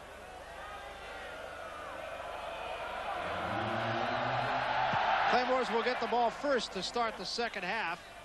And this is going to be Gissendaner at the 15, at the 20, at the 25, almost lost the football, and that's exactly what the Claymores did not need. So Steve Matthews will have the ball in his hands once more, and things were a little bit open over the middle, but I think the most significant fact defensively for the Admirals, and as a former down lineman yourself, you'll appreciate it, I mean, they put some push on the quarterback. They knew coming into the game it was on their shoulders, and they responded very well. Claymores start at the 28-yard line with a first down. Half the field in shadow now, and that is a tough thing for a receiver looking back for the ball. Matthews throws a one-hopper intended for Yo Murphy. Down and hurt. And now things going from bad to worse as he was drilled once again. He's taking a real beating in general. Watch as he releases the ball right here. And I'll be honest with you, that was a late hit. You're allowed a step and a half, and right there Jim Hanna had about 2.5 on him. The ball was out of his hand. His hand was down almost by his side when he got that blow. It was a late hit, and it was right on the passing arm of Steve Matthews. And they're feeling his shoulder right now. Boy, you hope it's not separated right there. We'll take a look. Now see Steve Matthews, he plants, and watch, the ball is out of his hands, and his hand is down by his side when he gets hit there. And that's a late hit. And he is sitting up, but it does not look positive right at the moment. Jim Ballard on the sidelines, number 13, warming up. Well, he seems to be all right. Might have just been a stinger. Those kinds of things that broadcasters sort of pass off as nothing, and you players know what they feel like. And we carry him with us the rest of our lives. Well, we'll see if he'll be back or not. The backup quarterback is Jim Ballard. He's out of a small school, Mount Union, but Mount Union was Division III national champions when Jim Ballard was the quarterback there. Jim Ballard missed a game 2 weeks ago. He flew home to Ohio and get married. Now watch right here. See, I didn't see them take a snap. And a lot of times when a new quarterback comes in or a new center comes in, there's always a miscommunication in the snap. It's a different feel down there. And he's in a 2nd and 10 situation. They go up on first down, swing out of the backfield. The ball is caught this time by Ron Dickerson. It's not going to get much, however. Good baptismal, however, for the new quarterback. Steve's on the sideline, loosening back up, so nothing serious. And that's good news for Steve. That was also the first snap of the year for Jim Ballard. So he's perfect. He's 100%. Yeah. Hey, come on out of the game. Gained 2 yards, actually a little less than 2, and Ballard now looking at a 3rd down and a long 8. Split backs behind him. LaChapelle near side and Murphy far side. Ballard straight back, rush comes, throws for LaChapelle. Ball's caught, first down across midfield, across the 45, carrying Admirals with him to about the 42-yard line. Well, just like Steve Matthews, he finds his main target, LaChapelle. And watch LaChapelle and Tommy Jones get some separation and splits the 2 defenders. And Ballard does a nice job of laying the ball in there. You know, he had the 2 DBs turned around. And now LaChapelle comes off the field limping just a little bit. Sean's family in Sacramento, incidentally, gets to watch these games, but they don't get to watch them until the next night because they don't get FX in Sacramento. And so he has to have friends of the family tape the game, and then mom and dad get it. Does not appear to be a serious injury. Might have rolled an ankle or something, and he's having a little conversation with the trainer. I suspect we will see Sean LaChapelle back. He's had that injury. His ankle's been bothering him for the last couple of weeks, but he's been playing on it.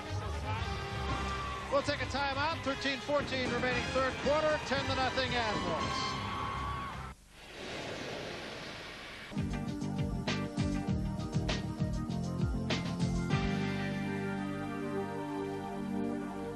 Hey, the Claymore seemed to be making a little run for it, but Ballard, the new quarterback, is doing a pretty good job so far. Yeah, you know, when you have the hat on your head, wear it, and he came out gunning the ball, and he did really well. I just hope we can keep it up. So what would he, I mean, at practice sessions, you know that Matthews would get most of the reps. What would be his job? His job was basically to fill in. He was a 2nd-string quarterback, and he was always anxious to get in there. He has to has to keep up the offensive scheme, but he was, like, going back to that question, he was always a little frustrated about sitting back, but now that he's in there, he's got a chance. So what has impressed you about him so far? He was frustrated last year at London. Remember, London got rid of him. Scotland picked him up the end of last year, and we saw right from the start he's got a good arm.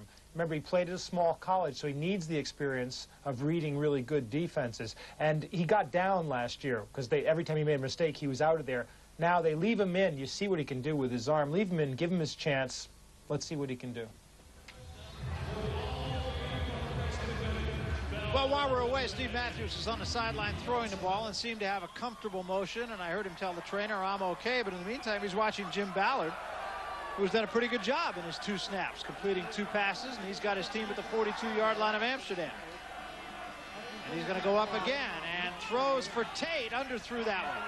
And a flag is down at about the 27-yard line. That might be holding against Amsterdam. I hate to guess, but sometimes that flag is dropped in an area. Here, number 85, Willie Tate. Ballard sets up nice and finds his man, and he has Ed Stewart beat. Keith Franklin beat right here. Franklin gets a hand on him, tries to break up the play, but I don't know if they called that or not. It's actually 2 flags. There's one down at about the 27-yard line. That penalty is declined. Pass interference. Number 54 of the defense. Ball is placed at the spot of the foul. First down. So there was a hold and a pass interference. And there's the culprit right there.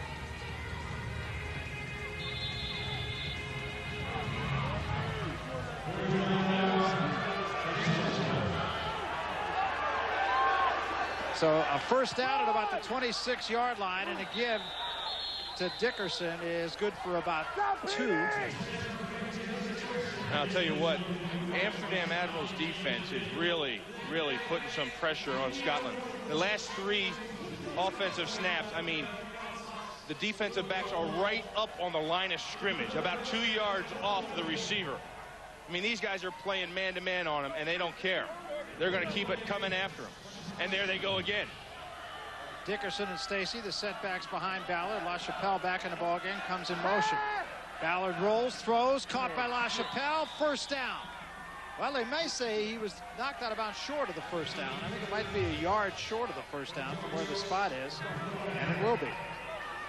But I'll tell you what, Ballard has his team moving very efficiently. So we'll see LaChapelle, what he did there is he came in motion to the inside to get the DBs turned around a little bit, and they just came up and ran a nice out pattern there for about 5 or 6 yards and a nice pickup. But when you're playing man-to-man defense and they're up smothering the ball like that, that's what you try to do, create a little motion or run some crossing routes or some picks to try to create separation. They go out of the I formation, 3rd and short, pitch to Stacy. Stacy will have the first down, I believe, but it's going to depend on how generous a spot he gets. It's going to be close. You know, Mike Evans has really been a factor in this game. Watch number 97 to the right of your screen. You see him out there? Watch what he does. He holds up that whole corner, then takes on the lead blocker, Dickerson, and that stuffs the whole thing up. We've called his number 97, several times today. He's been all over it. And it is a first down, not by much, but it's a first down at the 14-yard line. And they'll let Ballard go, and why not? He's done a very good job so far. LaChapelle slots inside of Murphy to the left this time. Ballard will go upstairs once more. Looks to the end zone, deep end zone, and it's caught by LaChapelle for a touchdown. It is Yo Murphy. No, it is LaChapelle who made the catch. Well, there they were in man-to-man coverage again. And when you get man-to-man coverage, Sean LaChapelle is the guy you want to go to. Watch him run this route. He's going to come into the left side of your screen. See the separation he creates right at the end? And then he uses his height to go up and get the ball. Getting his body between the ball and the defender, too, and they were telling us he does that so well, and that's the reason they feel he can play at the next level. Try for point. On its way in the air and good. And let's give some credit to Jim Ballard, who hadn't thrown a pass in anger all year long, who drove this team for their first touchdown. Yeah, watch Jim Ballard. He comes in 3rd quarter, and watch him standing there with some poise, and watch him deliver the hit. He sees the hit coming. Jim Hanna, again, the guy that put Steve Matthews out, he sees him coming right into his face, and he stands in there and takes the hit and delivers a nice pass. Watch LaChapelle. Man-to-man coverage with Tommy Jones. Takes him up and then turns him around. And as he turns him around, Ballard throws a nice ball, throws it so where only Sean LaChapelle could catch it. Ballard, prototypical size for an NFL quarterback. 6'3", 225 pounds. For LaChapelle, his 6th touchdown catch of the year, and that was a big one. You know, and I think Jim Kreiner made the right decision by going with Ballard. You know, Steve Matthews was taking some shots back there, and he was getting rattled. And why have a guy in there who's injured and he's going to go back in and be protecting himself and worried about taking a hit? Ballard's in there, gets some new blood in there, and he goes down and marches the team downfield. Come on now. Bend your knees. You got to bend your knees now. Yeah, on that short yardage, hit that sucker with everything you got. Jim Kreiner talking Cochise. Twisting kick this time. Headed for Theo Blanco, and Blanco gets back to about the 27-yard line, and that's where the Admirals will start. Now comes the course of the game, Barry, where you find out what your team's made of. Okay, it's easy to be good when you're up by 10. And it's easy to rush the passer defensively, and it's easy to have some good momentum offensively, and things kind of happen. But now you have a 3-point ball game, and everything you do is crucial to the outcome. It's interesting to see what's going to happen here with Amsterdam. I was just going to say, this is an important possession, I think, for Amsterdam. Mo has shifted a little bit toward the Claymores sideline to give on a little bit of a delay this time. And Claymores came away with the ball, and they're saying, we got it, but the officials are saying, oh, no, you don't. One of the things Amsterdam wants to do is run with 5 men in the box. And what that is it's 4 defensive linemen and 1 backer. And the reason there's only 5 in the box here is because they have nickel situation. They bring in 6 DBs with the 4 wide receivers. So they should be able to have the matchup and be able to win the war up front, but right there they didn't. And it was T.C. Wright who carried the ball, incidentally, and Wright did not play for the last part of the first half. It was Ben O'Brien at the setback spot, so T.C. is obviously all right. Good pressure on Fuhrer that time, but the pass is away. It is caught by Chandler for a first down. Will Fuhrer out of Virginia Tech. Feeling more comfortable every week, it seems, in this offense. Has some good numbers today, and the big thing is there's no interceptions. Last week, he threw about 4 interceptions, and that was a lot of the problems. Plus, they couldn't run the ball. Today, they're doing a little bit of everything. 4 interceptions and a couple of should have been interceptions. Double slot once again. T.C. Wright, the lone setback, as the sun starts to set here on Olympic Stadium. Fuhrer steps up in trouble. Down he goes. First sack of the ball game, and Gerald Jeffcoat. And that's what Scotland has been doing all year long. He's been getting at the quarterback. You watch number 99 on the center there. That's Gerald Jeffcoat. He comes up and he has to spin. He comes back inside and he sees Will Fuhrer stepping up. And he had Don Willis in there. Don Willis, the center, has a bad ankle and he didn't start. So what he did with him is he worked him a little bit. See, as a defensive lineman, you got a bag of tricks. And right there, he used a little movement and a spin move to keep Don Willis in check with his bad foot. So second down, about 15 now. Again out of the shotgun. 4-man rush. Fuhrer with time. Throws. Bobo on the comeback. Short of the first down by about 3, maybe 4 yards at about the 47-yard line. James Williams wasn't about to let him go any further. Well, James Williams gave him the pattern, and it was a little comeback. He takes him up. You see Williams playing off right there. And then he stops and comes around, and there's the ball. James Williams closes on it nice, but it's a catch.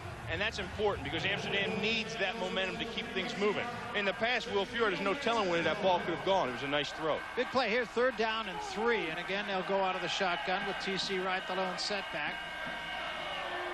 And Fuhrer's going to throw for it. It's batted in the air at the line of scrimmage, and the Admirals will have to give it up. Ty Parton with a big-time play. Just got the hands up. Yeah, Ty Parton has really been a force for this defense the last couple weeks. And we haven't called his number much today, and we haven't called many of the Claymores numbers. But there, as the momentum's starting to change here a little bit, they're getting a little life. You see number 95 in the middle of your screen? He jacks up Willie Williams and gets his hand up. See, you press the pocket down, and if you can't get to the quarterback, then get in his face and get your hands up. And that's what Ty does there. twisting kick this time, and this is going to be Gissendaner back at about the 8-yard line. Slips by the first man, but is stopped as he crosses the 15 to the 16, a return of about 8 yards. And now the Scottish Claymores in a situation where they can do a little bit of business, and they will do so, apparently, with their backup quarterback, Jim Ballard. And we have a football game on our hands now. So smooth. I have a question. One of the things is Ballard came in, did an excellent job for Matthews. Do they stay with him, or do they go back with the first-string quarterback? That is Either a good one. question. I'm glad I'm not a coach. Right now, I'd stay with Ballard.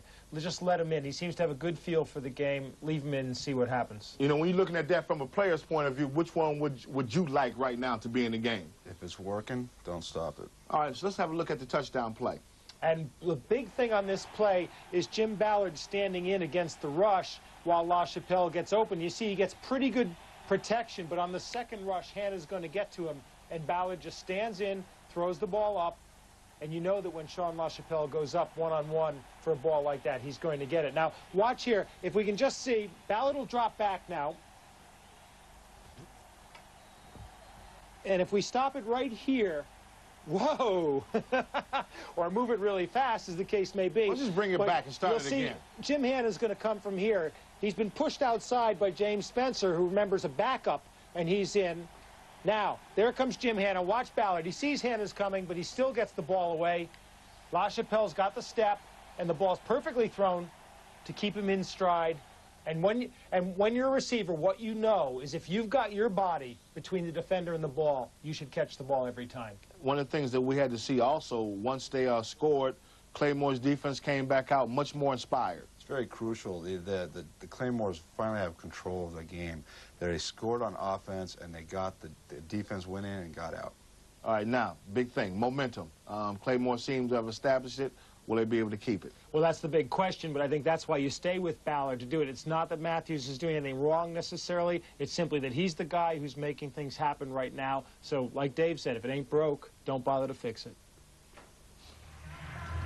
Well, dusk started to settle into Amsterdam Stadium, although we expect that the sun will stay up until after this ballgame. It doesn't really get dark here until about 10 or 11 o'clock at night. However, the sun is getting lower, and I really think the team that is going from our right to our left, the way Amsterdam is going right now in the fourth quarter, is going to have a heck of a time looking back into the sun to try to catch a pass. Meanwhile, Ballard at quarterback going up for LaChapelle as the catch out in front. Going to be a foot race midfield to the 40, to the 30, and down at the 20-yard line. And you cannot do that any better than that. Well, I said it was a good call by leaving Jim Ballard in, and I'm not sure what his percentage is, but I think he's only dropped one. He has some nice time in the pocket. You see him set up, and he finds Sean LaChapelle. Right here again, he drew man-to-man coverage, and he had no safety help on Kelly Sims. And he gets behind him, and you see it's a foot race. What Sean LaChapelle can do is create separation and find an opening. You'll see here from a different angle. So Steve Matthews isn't the only guy that likes to go to LaChapelle. When the game's on the line, this guy has an innate ability to make things happen. He'll find a little flaw or a little hitch in something that the defender's doing. He studies the game very hard. And he'll utilize it, as he did in that situation right there, and as he did on his touchdown. 63 yards on my abacus, and that would make Ballard. Now, that's not a bad line. 514 yards and a touch. Jim Kreiner. Oh, there Jim Kreiner goes over and tells him, what are you going to tell him? Keep doing it. Keep doing what you're doing. You're doing just fine. LaChapelle now making himself a factor. Over 100 yards in pass receptions and the touchdown, and that was not an easy catch. A player like LaChapelle is just going to surface at some point. You keep him down for a while, which the Admirals did, but all of a sudden, rearing his ugly head. First down, and a give to Stacy. A reverse this time for Gissendaner. He's got all kinds of blocking. He's got 20, a touchdown. to the 10, to the 5, touchdown! Well, they saved the secret weapon for a certain time. And I've been hearing now for about 4 weeks, you know, some way we've got to get Lee Gissendaner the football in our offense. And they really sell this thing. They run the play that they're noted for. The 27 power O to Stacy outside, but then coming back out of the receiver position is Gissendanner. And they caught the Admirals over pursuing. Their defense has been very hungry, and they over pursue, and here comes Lee Gissendanner out the back door. 2 plays, 84 yards, and the conversion and the lead. And in the space of about 2.5 minutes, the complexion of this game has changed entirely. Yeah, but the Amsterdam Admirals can't get down over this. I mean, they have to understand what happened. I mean, they're playing aggressive defense. That's been doing a heck of a job for them. Right here, they get tricked on a trick play. And as a defender, there's nothing more than a guy hates at getting beat by being over-aggressive. I mean, as a defender, you're taught to be aggressive. And here, the whole defense is over on the right side of the screen, chasing around Stacy. And a nice finishing block by Tom Barnt just to get Gissendanner into the end zone.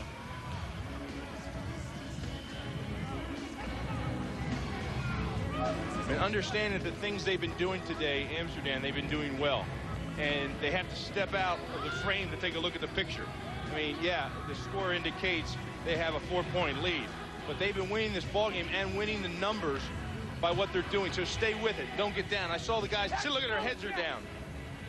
And you know it is. Play the damn defense and it'll work. All right? Shit! We got a chance to win this son of a bitch, and you're giving it up. It ain't all right, Bob. It ain't all right, Kelly. Now let's get going. Shit. Is Pat O'Brien available to play the part of Al Luganville? I already did Newt Rockman.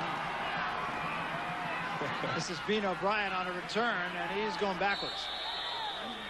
I've been in that situation before, Barry, and believe me, it's no fun. And what he was so upset about is play the defense call. You know, they had guys over pursuing. You know, everybody's trying to make something happen. And that's what it gets a coach upset. 2 plays, 84 yards. 63-yard pass and a 21-yard reverse. And Will Fuhrer once more will try to get things level. He'll go up on first down. Now he runs out of time, and that's a coverage sack right there. Well, you're exactly right. There's some excellent coverage downfield. There was a man on every receiver, and Will Fuhrer really didn't have a chance there. And now you can see the Scottish Claymores needed a little shot of adrenaline, and their offense gave it to them. And they're starting to pick up the pace. That's going to take the Admirals back to the 9-yard line. They've got to go all the way to the 27-yard line.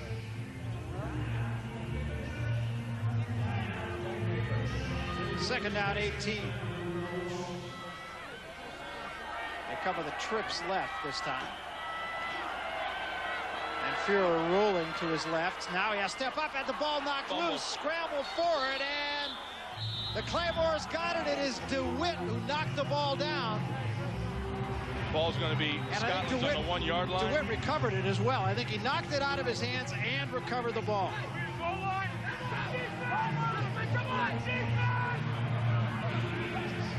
Well, Scotland was playing pretty flat throughout the better part of the first half.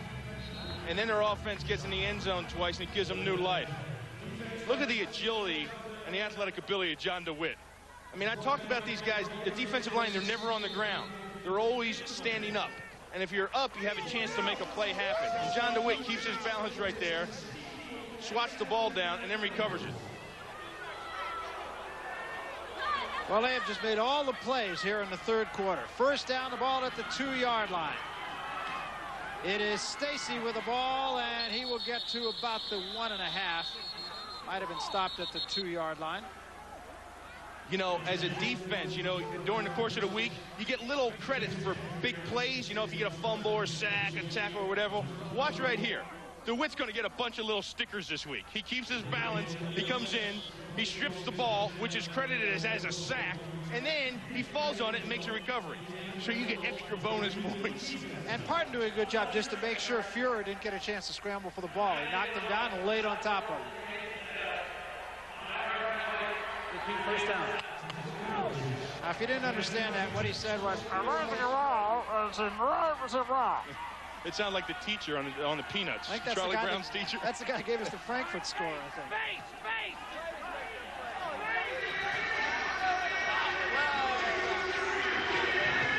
John DeWitt giving his offense a look-to-be easy touchdown. Damn right, you better. Kreiner pretty incensed about something. I'm not quite sure what. He needs to watch himself being out there on the field. That's a penalty in itself. I mean, it was a 5-yard penalty assessed, which is going to bring the ball back to about the 8-yard line. 90 is an eligible number. No, you're wrong. 90 is an eligible number. What happened is they're in big personnel, okay? And 98, Matt Storm, an offensive lineman and a tight end, comes into the game as a tight end. He doesn't have to report because he has a 90 number. He is a tight end. But the officials treated him as an offensive lineman and said he needed to report. And Kreiner's saying, no, he doesn't. He has a 90 number. And if that's true, he was in the ballgame before as a tight end. I specifically noticed that. And so if it was a call that should have been made, it should have been made the last time. Because he wears that number 98, he can come in and play tight end and not have to report. But the penalty will stand, and it'll be first down and goal back to 7-yard line. In motion this time is LaChapelle, and straight back to pass is Ballard. Throws underneath, intended for Dickerson, and incomplete.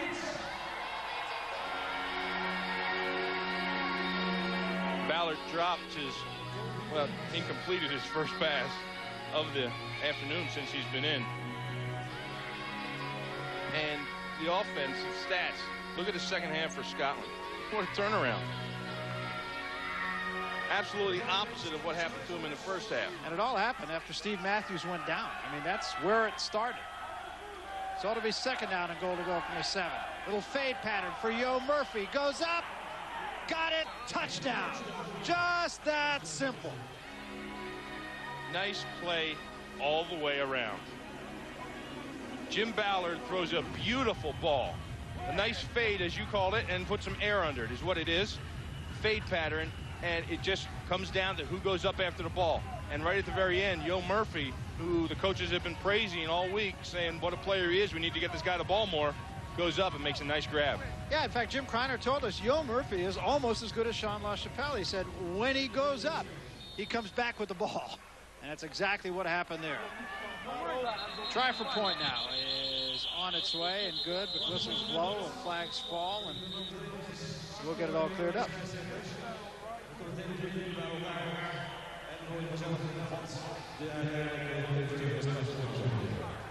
Give me that offensive team up here. Over. Get up here. Al, that's the voice of Al Luganville, and he sounds absolutely thrilled to be here. I can tell you who's not thrilled is that offensive team that's gathered around him right now. 75 of the offense, 5-yard penalty. Repeat the try. You fucking quit. Hey, it's cable television, right? Now, it's a good thing we're on cable television because Al is just chewing some bud over there, and the players are getting a shower. Al's yelling, spitting on them. Gavin Hastings converts despite the penalty, and it is all going away to the Scottish Claymores now, as they have now jumped on top of the Amsterdam Admirals by a 21-10 count. 5:37 remaining, third quarter. Hey, our producer said what a difference a half makes, but I think it's has something to do with the sun. When the sun went down, the Claymores felt at home again. Right? That's right. Got a little cooler. But the first TD that came up, Lee, a nice little reverse Don't run. even try. Yeah. Don't even try. Yeah. I'll let you handle that. Lee Gissendaner on the reverse. It's a great little reverse, and you're going to see it here. What makes it work, as you say, now watch, Saran Stacy gets the ball, Gissendaner on the reverse. They come around, and now stop it right there. Watch this guy. Number 13, Jim Ballard. We said, let's leave him in and see what he does. Now, he doesn't just throw the ball, but watch the block he throws. We made the decision to leave him in. That's right. Yeah. It was our call. And watch Ballard. He's looking for somebody now. It's not like he's just going through the motions. And there it is. Robert O'Neill cuts him down with a perfect cross body. And 71, Tom Barnes, who you saw just in your screen, he was 20 yards downfield looking for the block at the point where the guys actually exchanged the ball. So he was down there set up. James Spencer was there, Barnes was there, so they had a little wall, and then there's Ballard coming through to pick up anyone who gets through. Then the defense comes in, they take over, excellent job on recovering the fumble. Well, the offensive unit has obviously been stimulated, and I think with that, it also stimulated the whole team as a whole. Now, you're a defensive end, so what does John DeWitt do here? Well, he has a great athletic move right here. He doesn't even get chopped. He just holds himself up and gets a hand on the ball and gets the fumble recovered. And nice tackle by Ty Parton, who makes sure that Führer's pancaked into the ground. He's not going to get the ball back. And they come up with the play, and then they run a couple plays, and then they find my man, Yo Murphy. And it looked like they were going back, and we kept saying, hit Yo Murphy sometime. And Ballard's looking for him all the way and just floats the ball up. But it's a good float because it leads him, and he can keep moving. He doesn't have to jump stationary with the defensive back. He keeps moving backwards. That gives him the advantage over the defensive back because he's moving with the ball. The second touchdown that they've scored in that area of the end zone also. Let's return back to Amsterdam. Not a happy camper, Al Lugan, but what comes after gnashing your teeth and gnashing your gums? I don't know. What is he down to? I'm not sure, but he's going to need some cough drops after the game. He's been yelling, and he has a right to yell because he has seen this team quit on him before. And right now, if they get down, if they get their daubers down and quit, they're going to be out of World Bowl race. It's going to be Blanco on the kick at the 10-yard line, to the 20, to the 30-yard line, almost broken. Got across the 30 to the 34. Well, here's what's happened to the Scottish Claymores. It takes strange things sometimes to be a catalyst for a football team, and Steve Matthews, and you hate to see any player go down, especially a quarterback, but Matthews goes down, and all of a sudden a fire is lit under this team. Well, yeah, and it really happened, I think, at halftime. You know, they went into halftime, and I think Kreiner did a little bit of what he's doing right there. Both coaches of the fire and brimstone order. Führer will put it up, throws, and one hops it, intended for Chandler at midfield.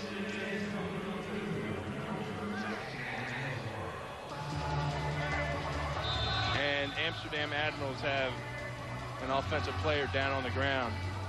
And the way the injuries have gone for them this year, they can ill afford to lose another player. And that, I don't want to speculate what that might be.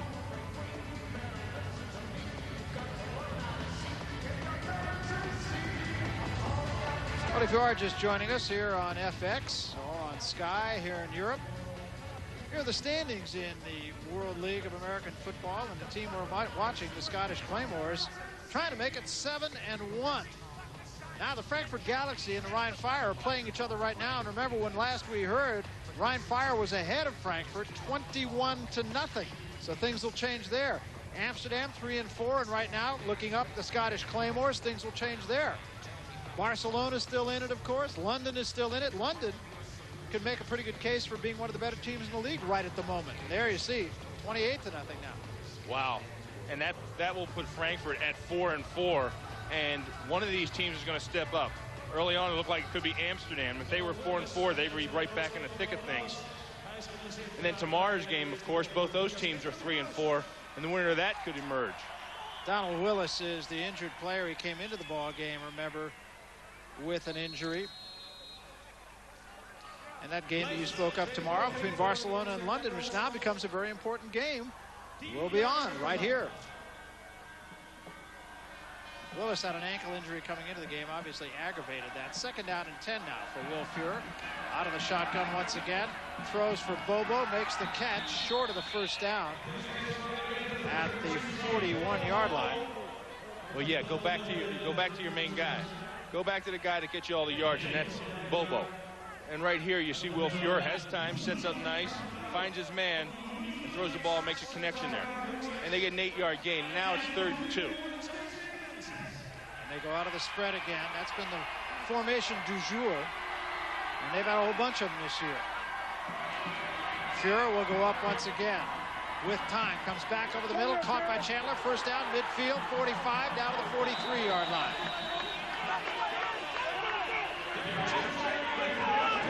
Well, that was Darren Chandler. And what he did right there that was really nice was after he made the catch, he knew where the open field was. Now you're going to see him catch the ball. Fuhrer looks off to his second read. It was a nice job reading the field by Fuhrer. And then he spins to the open field. He knew he has before he ducked it on his inside, and he heads toward the sideline and picks up another 7 or 8 yards. Ball at the 42-yard line of the Claymores. A give this time is to Bino Bryant, and Bryant got about 2 short of the 40-yard line. There's a flag on the field right about the vicinity of where you would call holding. We'll look at Al Luganville, and as soon as he sees that, he knows his team may have a problem again, and it is going to go against Amsterdam.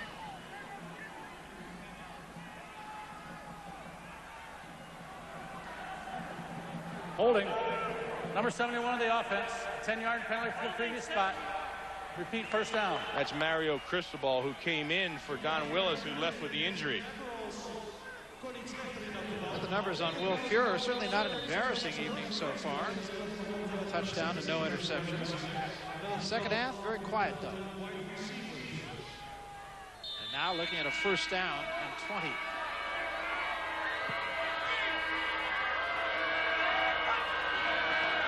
They come with a blitz, and Fuhrer throwing deep.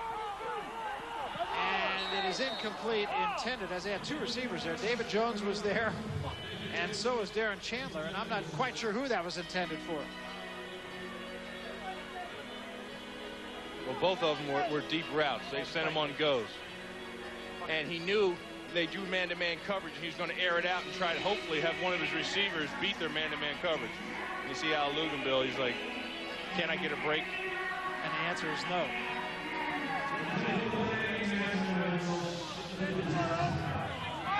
Second down and 20 now. Again, double slot out of the shotgun. Fuhrer rolling left. Now he'll run midfield, 45. Head down to the 40-yard line, and he got back about 12. It'll be third down and 8. You know, for Will Fuhrer, he's just getting in a situation where he's been yelled at by the coach, their offense is chewed out, and he's got to lead by example. And right here, he does that. He's got to find a way to move the team. And if everybody's covered, he's got to pull it down and run. And he picks up 12 of the yards they needed. They were second and 20, and it puts them in about third and 8. Herman Carroll, starting defensive left end, came off limping for the Claymores. Third down and 8 now. Fuhrer throws. Caught by Bobo, first down at the 30-yard line. Nice job by Bobo to hang on that time. That was a nice job by Philip Bobo. See him at the bottom of your screen right here? He's a slant pattern to the inside. Diedrich Smith had the clearing route, and he cleared everybody out. And just enough for the first down. That's a very big play. The Admirals need a confidence builder here. Really could use a drive. Numbers on Bobo, 4 catches for 49 yards, and a first down at the 30-yard line. 1 hopper on the snap. Fuhrer digs it out nicely, but now he's got no place to go, and that's grounding. Joe O'Brien came storming up the middle, number 90, defensive lineman for the Scottish Claymores. See him right there on Mario Cristobal. Boy, that's jacking up a center. Then he throws him down and just applies the pressure to Will Fuhrer. Will Fuhrer has people all around him and throws the ball down. Now, if he was out of the pocket, he could throw that ball and it wouldn't be intentional grounding. But because he was in the pocket and he threw it and there wasn't a receiver around, then comes the penalty. Every time you see a play like that, you smile. Yeah. D linemen are all alike, you know? Yeah, and these guys smile, too. You know, yesterday we were talking to their defense. Remember, Barry, and every time we talk to them about hitting or some of the big plays they make, they get this sinister look on their face. They're like, yeah. Speaking of which, though, I was really impressed with the fact that these guys genuinely seem to care for each other. You know, that's one of those great intangibles of what composes a, quote, team. And whatever it is that does, these guys seem to have it. An emphasis on team. Jim Kreiner, there's the call right there, intentional grounding.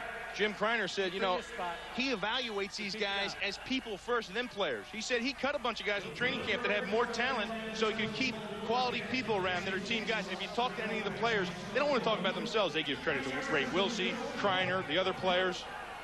Yeah, it's really interesting. And that was to the number, and it was really unsolicited. First down and 20 again. Been there, done that. Fuhrer with time, throws, and nobody there. Diedrich Smith, closest man to it. Fuhrer took a shot right as he unloaded the ball. Not sure what Will Fuhrer was looking at there. Here, see number 99, Gerald Jeffcoat, come into the picture and just put a lick on Will Fuhrer right underneath his chin there as he throws that ball. And maybe that had something to do with that erratic throw, Barry. Could have. Not far from pass interference, incidentally. As soon as you get that forearm up around the helmet, flirting with disaster. 2nd down and 20. They go play fake this time, and Fuhrer airs it out, got a man out in front, and unable to hang on was Chandler at the goal line.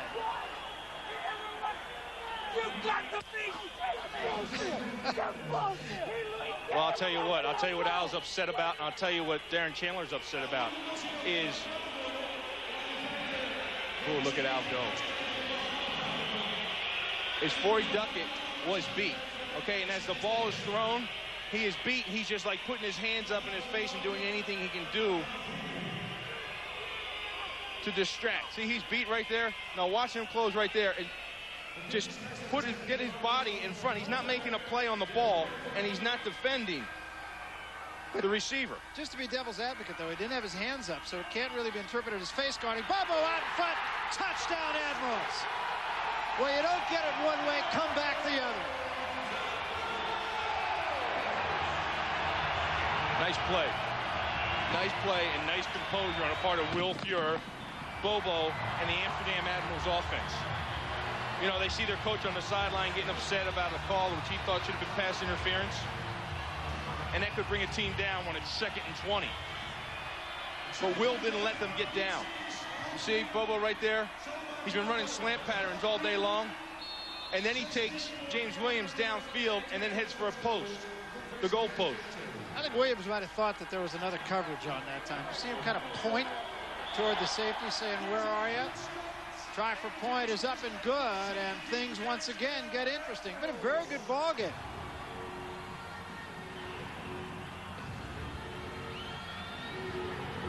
Will Fuhrer is throwing his 2nd touchdown pass. Take a look. Yeah, I'll take that one. And he's got his team right back in the game. He hasn't quit. And he's talking upstairs, offensive coordinator Joe Clark. It's been a long 3rd quarter, hasn't it? A lot of scoring in his 3rd quarter. 21-17 ball game. We've had 4 touchdowns in this quarter. And there are still 57 seconds left. And you know what I noticed? I look over the Amsterdam Admirals sidelines, and all the players are standing up now. You know, before when they came off earlier, you didn't have anybody standing up. They're all sitting down the bench. Nobody wanted to get around Al Luganville. So they all went over to the bench and sat down. Now they're all up on their feet. See them? I think, though, that's just because they're a moving target. You see, you can't get to all of them now. But it's interesting that, you know, how emotional this team is, and it actually plays against them sometimes. And Al Luganville wouldn't be denied. He wouldn't let them slip down into the tank. He got in their face and said, no way. You know, guys aren't going to do it to me again. And you got to admire Will Fuhrer, too, as you said. He just kind of hung in there. He's playing his game. Let what goes on the sideline go on, and I'll take care of business. And he did just that.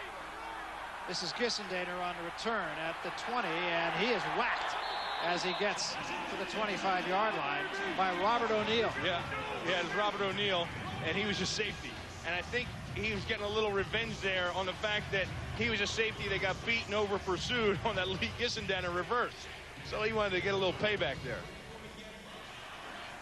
So Jim Ballard will come back into the ball game now.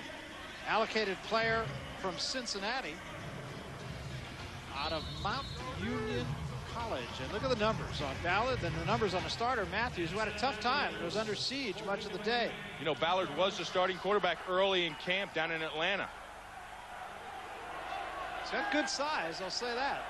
Straight back he goes on 1st down. Has time, throwing deep, too tall that time. Intended for Yo Murphy.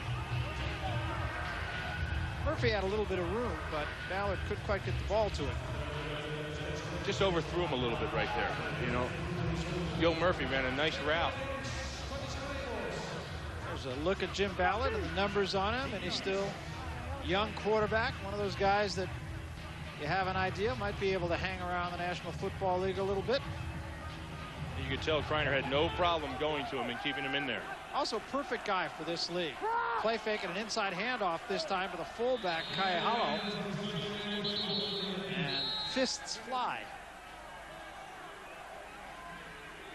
Kelly Sims and Sean LaChapelle. You see him, they're getting a little fisticuffs down there. Kelly's not beyond doing a little woofing. Well, what it is Sean LaChapelle is such a good blocker. He's down there blocking the safeties in the corners, and they're getting a little upset about it. And with that, the third quarter has come to an end, and it was nothing if not exciting. 4 touchdowns, and it's a 4-point game. 21-17, Scotland.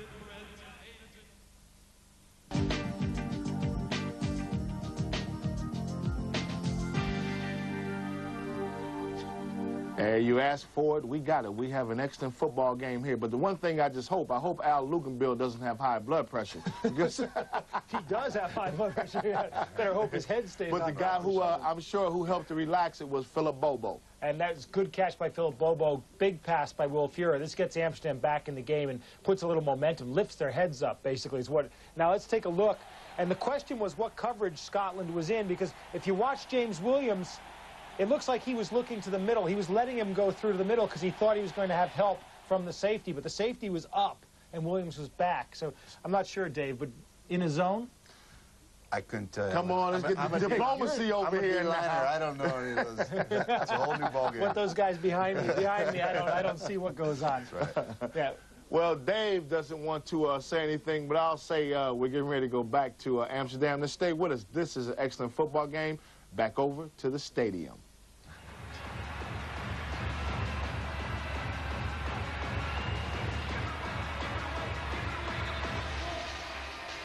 Well, Bill, I don't know. It might be time for the Admirals to go for the good luck charm here. I'll tell you, the lucky chicken. See, the Amsterdam Admirals all last year when they were 9-1, there was a chicken walking around the field. And the first 3 games of the year, that chicken was walking around the field. Well, that chicken left. They haven't seen it.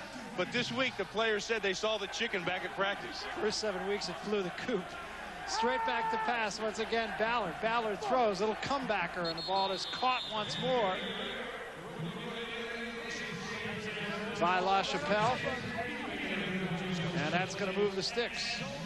Watch LaChapelle right here. Watch him work the DBs. See, he has 2 of them on him, and he knows exactly where they are, and he knows exactly where to stop and turn.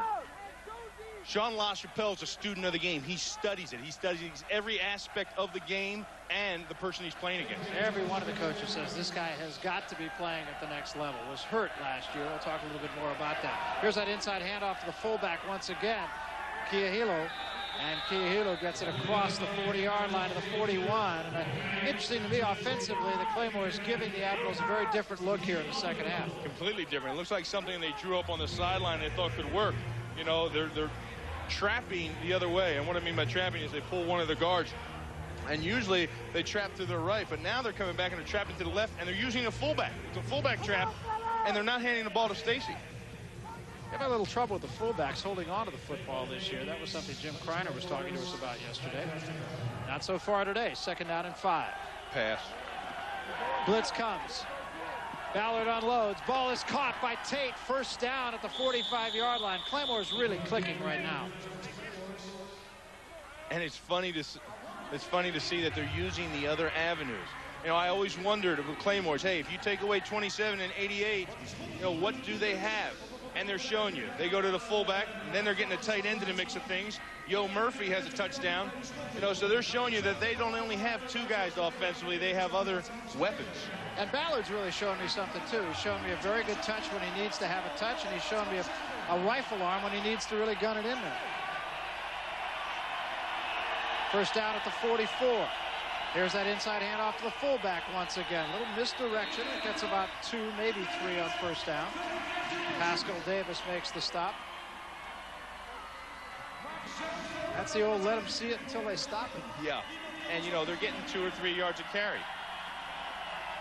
And that's not bad for them. But you know, for Amsterdam, it's really good for them, because look at the difference as opposed to last week. When they went against Vincent and the London Monarchs, they gave up 232 yards rushing. Tonight, only 50. So they've got to be happy with their performance thus far. And you got to think they might be setting the table for Stacy, too. They're going away from him. They went on a reverse for a touchdown once. Ballard slips, steps up, runs, has a little bit of room inside the 40 to the 39, and Rico Mack sticks him as he crosses the 40. Great athletic ability shown right there by Rico Mack. He was running full speed towards him, then slams on the brake and wraps him up. Kind of like bulldogging, calf roping, you know. He comes out there, grabs the calf, wraps him up. Now you have to tie 3 legs together real quick, Rico. 2 legs in the hand. See, that's called bulldogging in rodeo. They didn't do much bulldogging where I was. Only doggies where I grew up with dachshunds. 3rd down and 5. Play fake pass. And Ballard will run. He's got all kinds of room. 35, 1st down. Great job. And he ran right around the defender, who I think was Jim Hanna. It was Jim Hanna. Jim Hanna couldn't get away from the grips of James Spencer. You're going to see to your right side there, number 93. Watch. Spencer has him locked up, and Ballard just steps around him. And the receivers are covered. So he finds a little crease and takes it upfield for a 1st down. I mean, Jim Ballard's really showing you that, hey, he's capable of running this team. Showed a lot of moxie, too. Knew exactly where he needed to get. Went feet first. 1st down at the 33-yard line. Split backs. Straight back Ballard on 1st down. With time. Waits for the clear out. Stacy can't hang on. 2nd drop pass in the backfield by Stacy. Now you can see right where he caught the ball, though, the sun is coming right into his eyes. But I'm not sure if that's an excuse or not, but it hit him in a bad spot, maybe the hands. We talked about that sun. There it is. You can see it's low over the rim of the stadium, and when a receiver like Stacy looks back, that's what he sees. That's what he's seeing, and he can easily lose the ball in there. Boy, Ballard, how about those numbers on the day? And, you know, Scottish Claymore's team has so much depth. I don't think any other team has that good at quarterback position, that much talent. Going up again, going deep, got a man out in front. It is LaChapelle for the score. And once again, perfect execution. Perfect execution. How about a perfect pass? Could that have been any sweeter? What touch by Ballard? Watch LaChapelle. Gets into him, gives his defender a little wiggle right there. That's Kelly Sims he beat. He's lit Kelly Sims up today. I hate to say that, but he has. And they say LaChapelle doesn't have any speed. The knock on him is he doesn't have any speed. And he's a big guy, and there is a trend in the National Football League these days, and that is big wideouts. This one's blocked. Now remember, this could go the other way should the Admirals be able to pick it up and run it in. They got to throw a flag on that. That was an intentional kick. Right. And they do. Not a bad idea, though. Could have saved 2 points.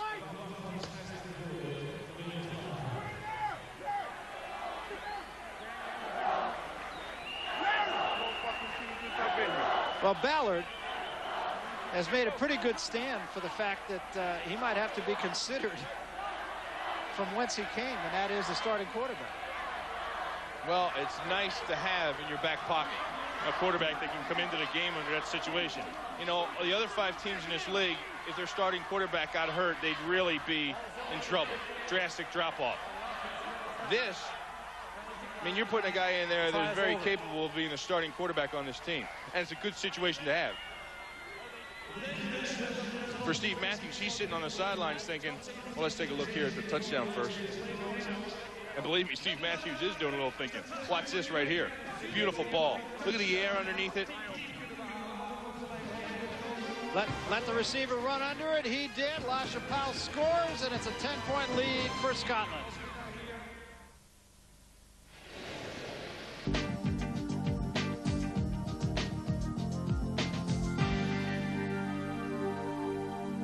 An offensive explosion in Amsterdam right now. But I think probably one of the keys is that Ballard has been hitting a variety of receivers. And we were talking about that while we were watching, and one of the things which we hadn't really thought of before, but Steve Matthews, because he's so quick moving against the rush, he gives himself more time, and when he does that, he always seems to go back to the same guys, looking for LaChapelle. But because Ballard is standing in against the rush, he's going to the guy who he should be going for. He sees the blitz coming, he looks for the first receiver out, which is, in one case, was Willie Tate on the sidelines, and then the touchdown is just a planned play that works to perfection. And go ahead, Dave. Well, you can see that, you know, Ballard's refreshing the change. He like you said, he's been changing the scheme of the offense up because he's been hitting other players, so that their defense has to focus on these other players, and it opened up Chappelle right there. Right. And because they're outside, Kelly Sims one-on-one on La Chapelle, and he gets beat. Each time. Barry Tompkins, Bill Moss, we're in Amsterdam watching the first place. Scottish Claymores leading the Amsterdam Admirals by 10. Time is not a factor, and it is by no means too late for the Admirals. Short end-over-end kick headed for Chandler at the 20-yard line, the 25 to the 30 to the 35. So good field position for the Admirals. Boy, you hear some popping going on out there. We take a look here. Watch number 13, Jim Ballard. Look at the composure in the pocket. Watch him find his receiver. Of course, it's easy to have some good composure in the pocket when you have that good of protection around you. Look, not overly excited, just like, I knew it was coming. Well, he's already done it 2 other times in this game. It's going to be old hat. 10 of 12, 3 touches, 174 yards. Don't have to look too far for the player of the game today. Fuhrer out of the shotgun on first down from the 35. Clear out over the middle, caught by Smith. Smith to 40, changed direction, and is down at the 41-yard line. It's amazing how that lateral stuff just doesn't work at this level, does it? Well, that's what they're going to have to need to do to march down the field. Will Fuhrer has to just keep control of this offense. Don't go for the big long ball right away. Let's march the ball downfield. Let's take 5-6 yards a clip. Be patient. They got 6 on first down. It'll be 2nd and 4. Double slot, and I think the center might have moved. We'll see.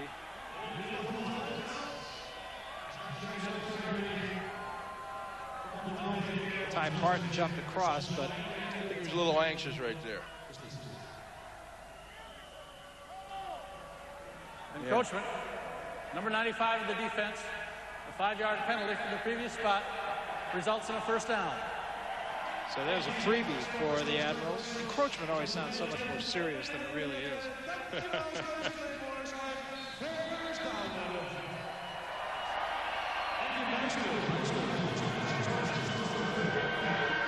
First down now, the ball at the 46-yard line. Fuhrer throws. Ball's caught by Smith again. That's a gain of about 8. And a first down in Claymore's territory. And Will Fuhrer is taking what they're giving him. Scotland's giving him everything underneath, and Will Fuhrer is being patient and taking it. You know, Scotland's saying, hey, you know, let's give it to him because then he's going to want to hit the home run ball. And when he goes for that, then he'll make a mistake and we'll intercept it. We'll be there for him. Will Fuhrer's being patient, taking what they're giving him. Looking at a 2nd and a long 3. Might have a freebie again. Fuhrer throws. Ball's caught by Jones. And a first down. Jones still on his feet and dragged down as he gets to the 35-yard line of Scotland.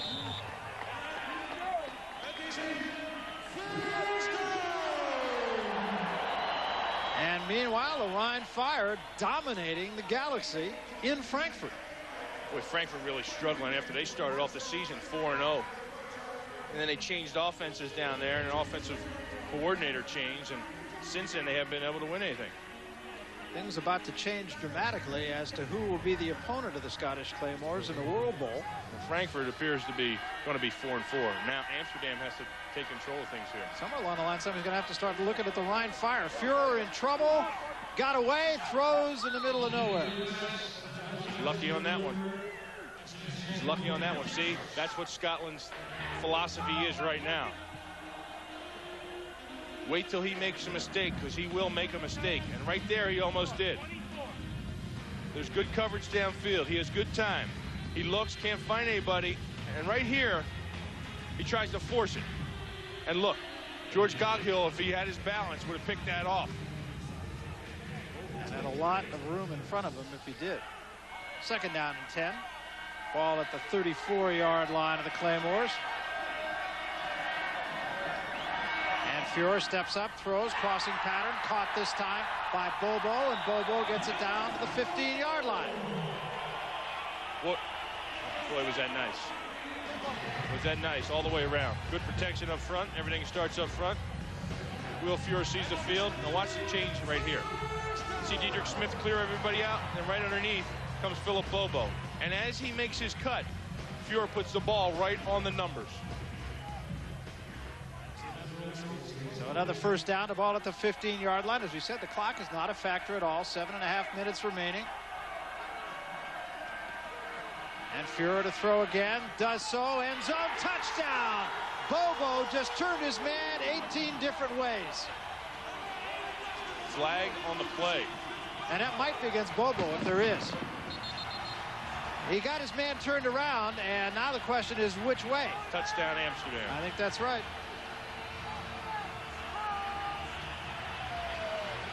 Nice offensive drive. I'm very impressed with the Amsterdam Admirals offense and the composure they had. Pass interference on the defense. The result of the play is a touchdown. The penalty is declined. Well, Bobo with two big plays. One for the touchdown, one for a first down at the 15-yard line. And Bobo obviously forgetting about those stitches in his hand. Philip Bobo, along with the rest of the Amsterdam offense, showing a lot of character. Bobo's 4th touchdown of the year, 2nd of the ball game. And this to make it a 3-point ball game.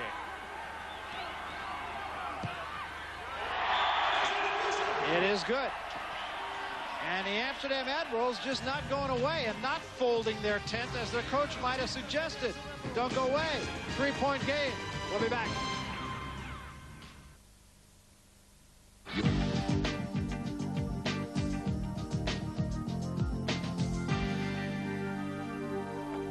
Hey, the scoring continues in Amsterdam. Philip Bobo, excellent move, excellent pass from Will Fuhrer. This guy is probably the best pass receiver in the league if Sean LaChapelle isn't. The Scottish defensive backs unanimously said Bobo was the best guy, and this is a great throw and good catch. And look at that, not only is Farkas back, but Jerry Crafts, the other tackle, is standing back in the backfield too. So Fuhrer's getting a lot of time to throw, and well, they called the penalty on James Williams. It looked like Bobo was pushing off on that, and James Williams hadn't given up a touchdown all year, and he's given up 2 now. Why is it such a difference with Amsterdam, these categories that they do? We'll cover that on the next one. Let's go back to Amsterdam.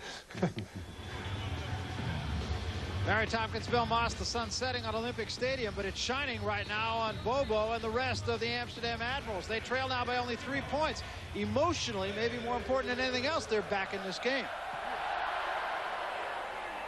Kick this time headed for Thomas.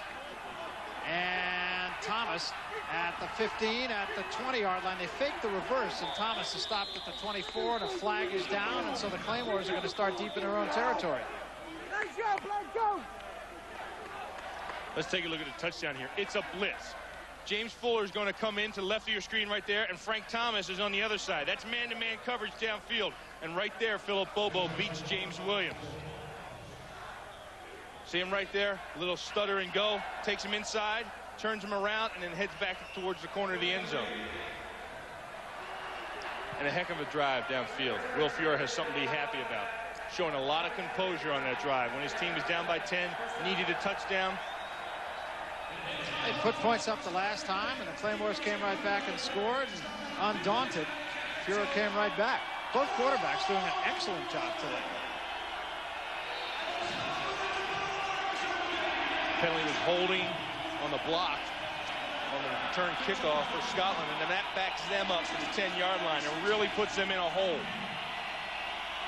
For them, got to get a couple of first downs. Ballard, the quarterback. Straight back he goes to pass. Throws for Dickerson out of the backfield. Dickerson with a little bit of room has the first down.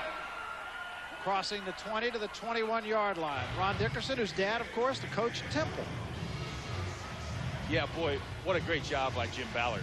I mean, he sees everybody covered downfield, so he finds his outlet man, and that's the safety valve, Ron Dickerson, out of the backfield. And puts the ball in a great position. When you throw it to your back out in the flat, you want to put the ball in a position where he just has it right in front of him and gets to turn upfield. And when he doesn't have to break his stride and has the speed right there, it's a first down. And good hands by Dickerson. Remember, he was a flanker when he played at Arkansas. In motion Dickerson, and they give on a crossbuck this time to Stacy. Got about 2. Ron Stacy really put on the shelf by the Amsterdam defense this afternoon. How about that? 0.1 yards a carry. Quite a tribute to the men up front for Amsterdam. And the thing about it is when you get in a fist fight like this, it's for 60 minutes. And it's real critical now that these guys keep the heat on them up front. 2nd and 7 now for Ballard. He will go up and throws a little out, in and out of the hands of Stacy. And Stacy having all kinds of problems, not only running the ball, but catching it today. Well, there was no sun in his eyes down there. That's the shaded end of the field. You know, it seems like when it comes time and you really get out of rhythm, you're out of rhythm for Sharon Stacy. He hasn't been able to run today. He's had 3 drop passes.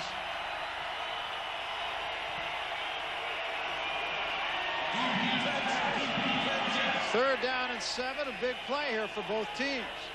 They go out of the I formation. Straight back. They swing it out of the backfield this time for Stacy, and Stacy is going to be stopped short of the first down.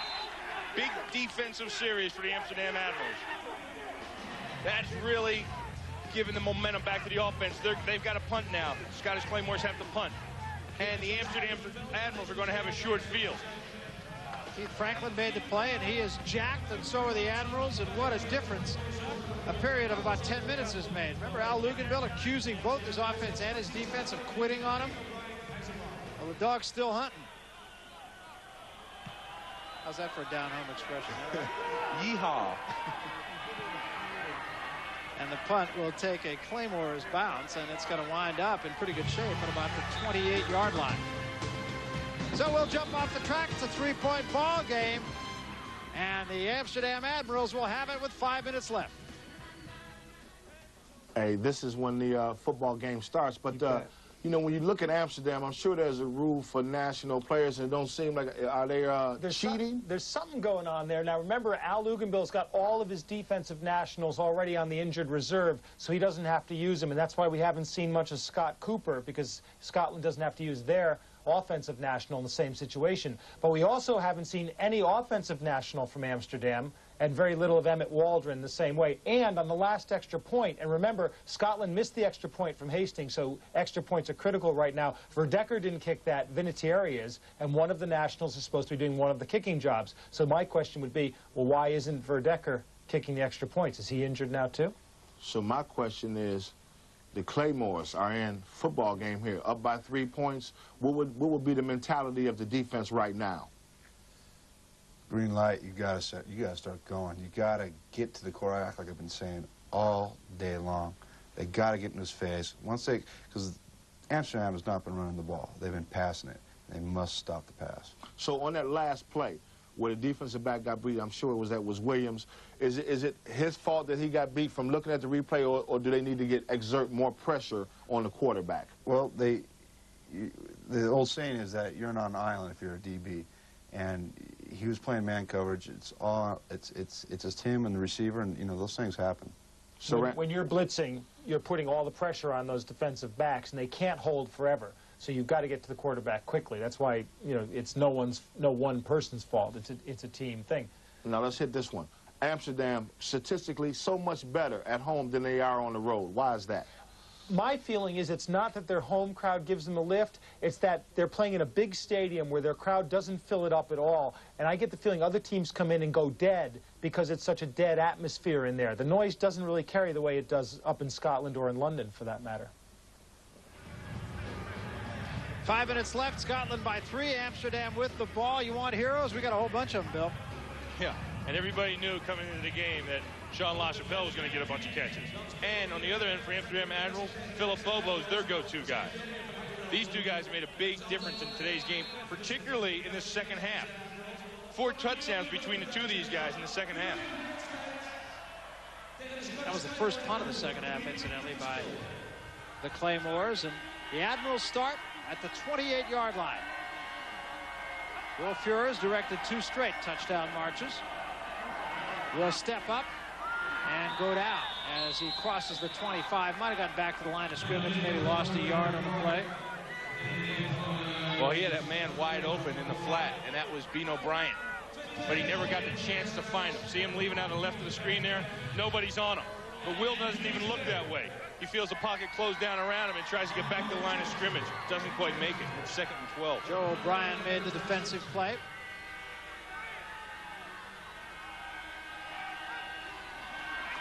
Fuhrer again out of the shotgun, steps up, throws underneath, ball's caught once more.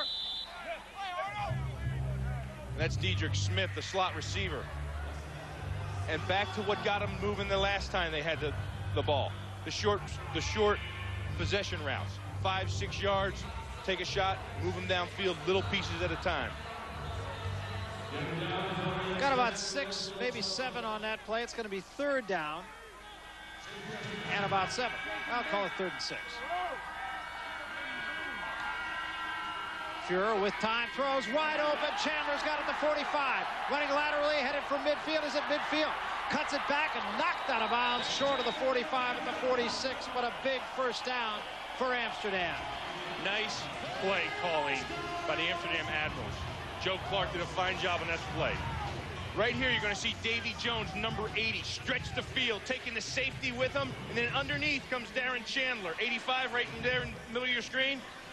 He catches the ball, and there's nobody with him underneath. Nobody in the middle of the field, just Darren Chandler.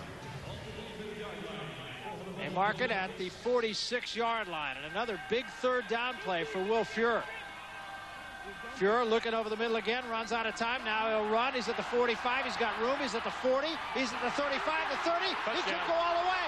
At the 10, the 5. Touchdown, Admirals. Will Fuhrer from 46 yards out.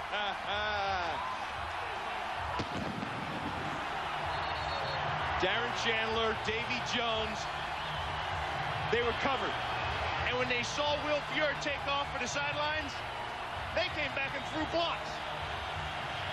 And that man is saying, what has happened to my defense? The best in the league.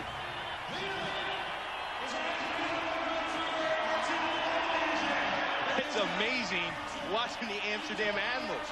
Will the real Amsterdam Admirals please stand up?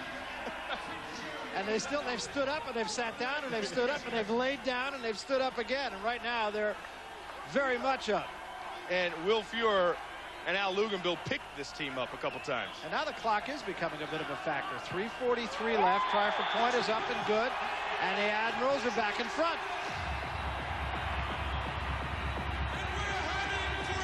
Will Fuhrer has had a spectacular run here in the 2nd half. Watch number 7, Will Fuhrer, in the middle of your screen right there. He sets up in the pocket. Can't find anybody. Has a lot of time. Ducks out of the pocket to try to see if he can free somebody up. Can't, so he heads for the sidelines. And see the block thrown there by David Jones? Did you see the clip thrown there? Well, we saw it, but the ref didn't. Nothing but daylight. Will Fuhrer's head on his swivel. He was heading for it, and look, he says, I'm going to come over there. He thought he was going to slide it first. Then he says, hey, look at all the room I got. Little fancy footwork there. High step. Show the Heisman step right there, huh? I like it. He looked like he was about to slide for the first down and be happy with that. Then he looks downfield and says, hey, nobody's in my way. So might as well take it in for a touchdown. Yeah, a little left at the end, too. 4-point lead, Amsterdam.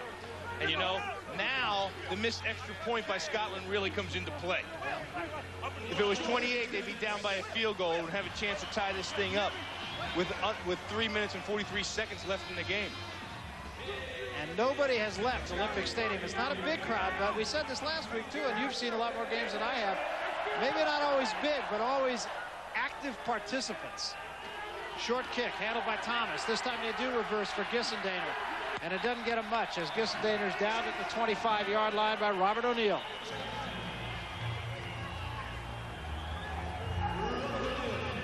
Well, things are really heating up. The Rhine is beating Frankfurt 31-0. So Frankfurt more or less lost this game. And that's going to put them at 4-4. Now, if Amsterdam can find a way to hold on to this lead, and they'll be 4-4. And then it would be a battle between Frankfurt and Amsterdam to see who's going to get there down the stretch. And those two teams play each other the last week of the season. I don't think it's quite a gimme yet for the Amsterdam Admirals. 3:35 left. That's a gang of time, of course. Ballard straight back. Going to put it up. Throws. And it is intercepted. Intercepted by Robert O'Neill. And I have to say, Yo Murphy was wide open on that play. Wide open.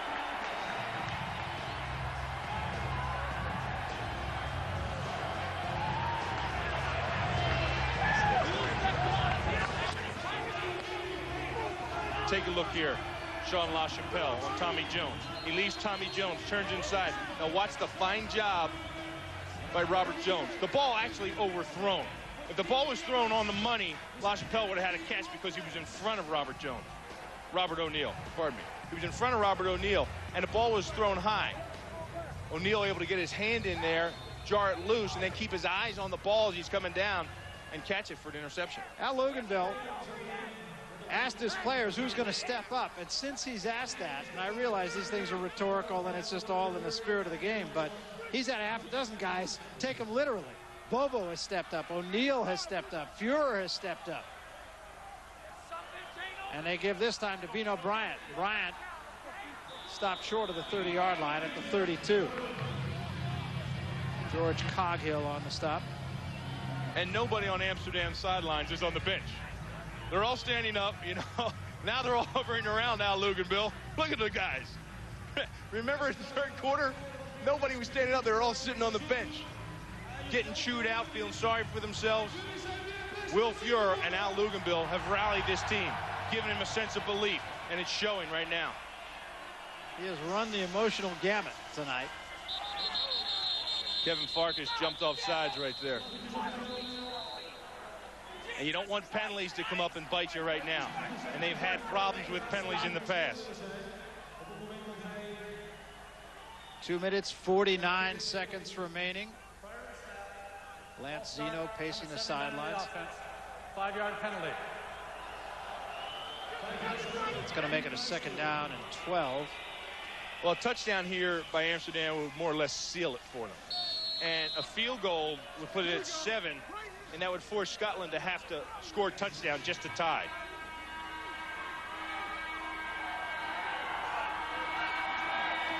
Fuhrer going to put it up on 2nd and 12. Safe pass out of the backfield, almost intercepted off the hand of Bino Bryant, and that was going to be a touchdown for James Williams. Boy, Amsterdam caught a break there. Watch Will Fuhrer. See, this time he sees Bino Bryant out in the flat. Throws the ball high. Bino tips it up, and James Williams got a hand on it. And he's wishing right now that he could have picked that thing off. And interceptions have eluded James Williams all year. He's the only DB of all the Scotland DBs that doesn't have an interception. Clock stops now. 3rd down and 12. 3-man rush. Fuhrer hit as he throws, caught by Chandler short of the first down. The ball now at the 28-yard line. This would be a 45-yard field goal from here. Well, what do you do if you're Al Luganville? It's a long field goal, and if you punt, you have a good chance of putting it in the end zone and having the ball out the 20 anyhow. Well, Vinatieri's longest field goal, 43 yards. Why not go for it? They are? Okay. So they will let it run down to 1. It'll be 2:05 left. You want to kill the clock? Well, 2 minute. I got it down to the 2-minute warning, so he didn't have to call timeout, really. And Jim Kreider's thinking, was that a timeout or is that the 2-minute warning would be a factor for him? He trails by 4.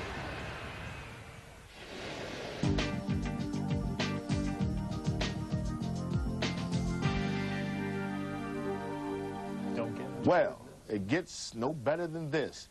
David, here we go. Put your coach's hat on and field goal, or we're going for the touchdown.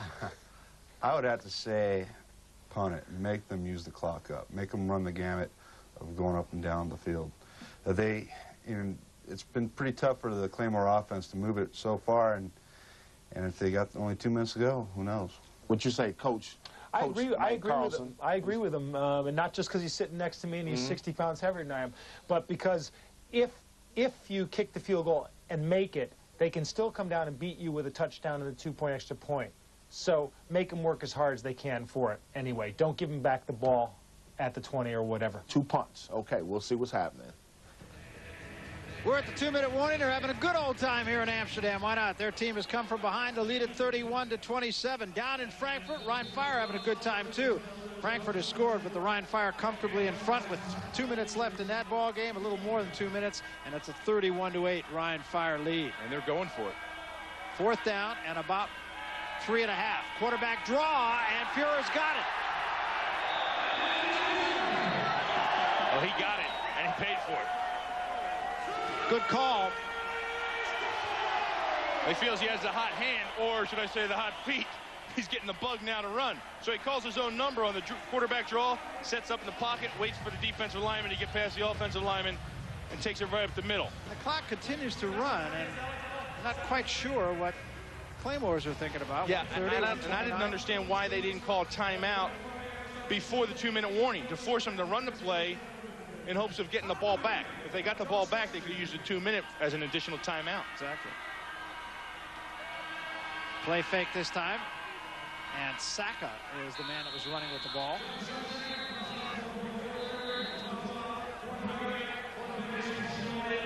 John Saka, who... Flag on the field. They will use Saka in that situation, so the flag means the clock will stop for the moment at least. And 1 minute and 9 seconds left. Number 95 of the defense. Illegal contact with the helmet.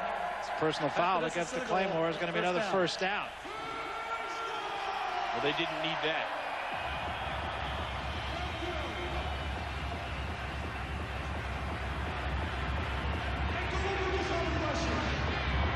And you know, there was going to come a time where, for Scottish Claymores, how many times can you go to the well until it comes up empty? And today, number 27, their well, came up empty. And it really put them in a bind in the first half. He's right here. Just go tell him. No, just go run right to him and call the timeout. Run right to it, right to it. As soon as the play's over. They only have one more timeout, as you saw a moment ago, and they will run down there. Joe O'Brien will be the messenger. As soon as the play's over, run down, call a timeout. But it's just about a moot point here with a first down at the 15-yard line. John Saka remains the quarterback. Saka gives to Bryant this time. Bryant just trying to use a little of the clock. Now he slips a tackle. Wants to stay in bounds, is knocked out of bounds. Now they don't have to burn a timeout. Well, they had their big people in up front, the Amsterdam Admirals, and 73, Willie Williams was the tight end. Flag and he down came in again. motion, and they're going to call holding on Willie Williams. See him right there? He drags Arnold Ali down to the ground. That's going to back him up. And they have to be careful here. 10-yard penalty for the previous spot. Repeat, first down. They have to be careful. Now they're backing up another 10 yards, and that's going to put them... But there's a decision to make here. Now, do you take the down, even though he did gain some yardage? No, I want to kill the clock. Gosh, damn. Well, Al Luganville is very adamant about killing the clock, and he doesn't care who he yells at. It's going to move the ball back to the 25-yard line, but it will give them 4 snaps again, and Claymores with just 1 timeout. Al's put a few miles on those shoes tonight. I'd like to count how far he walks through the course of a game. Put a few miles on his mouth, too. And Saka on the sneak. Kind of a quarterback Saka, if you will. And there he gets his timeout. Al wanted. His offense gets to view the situation. And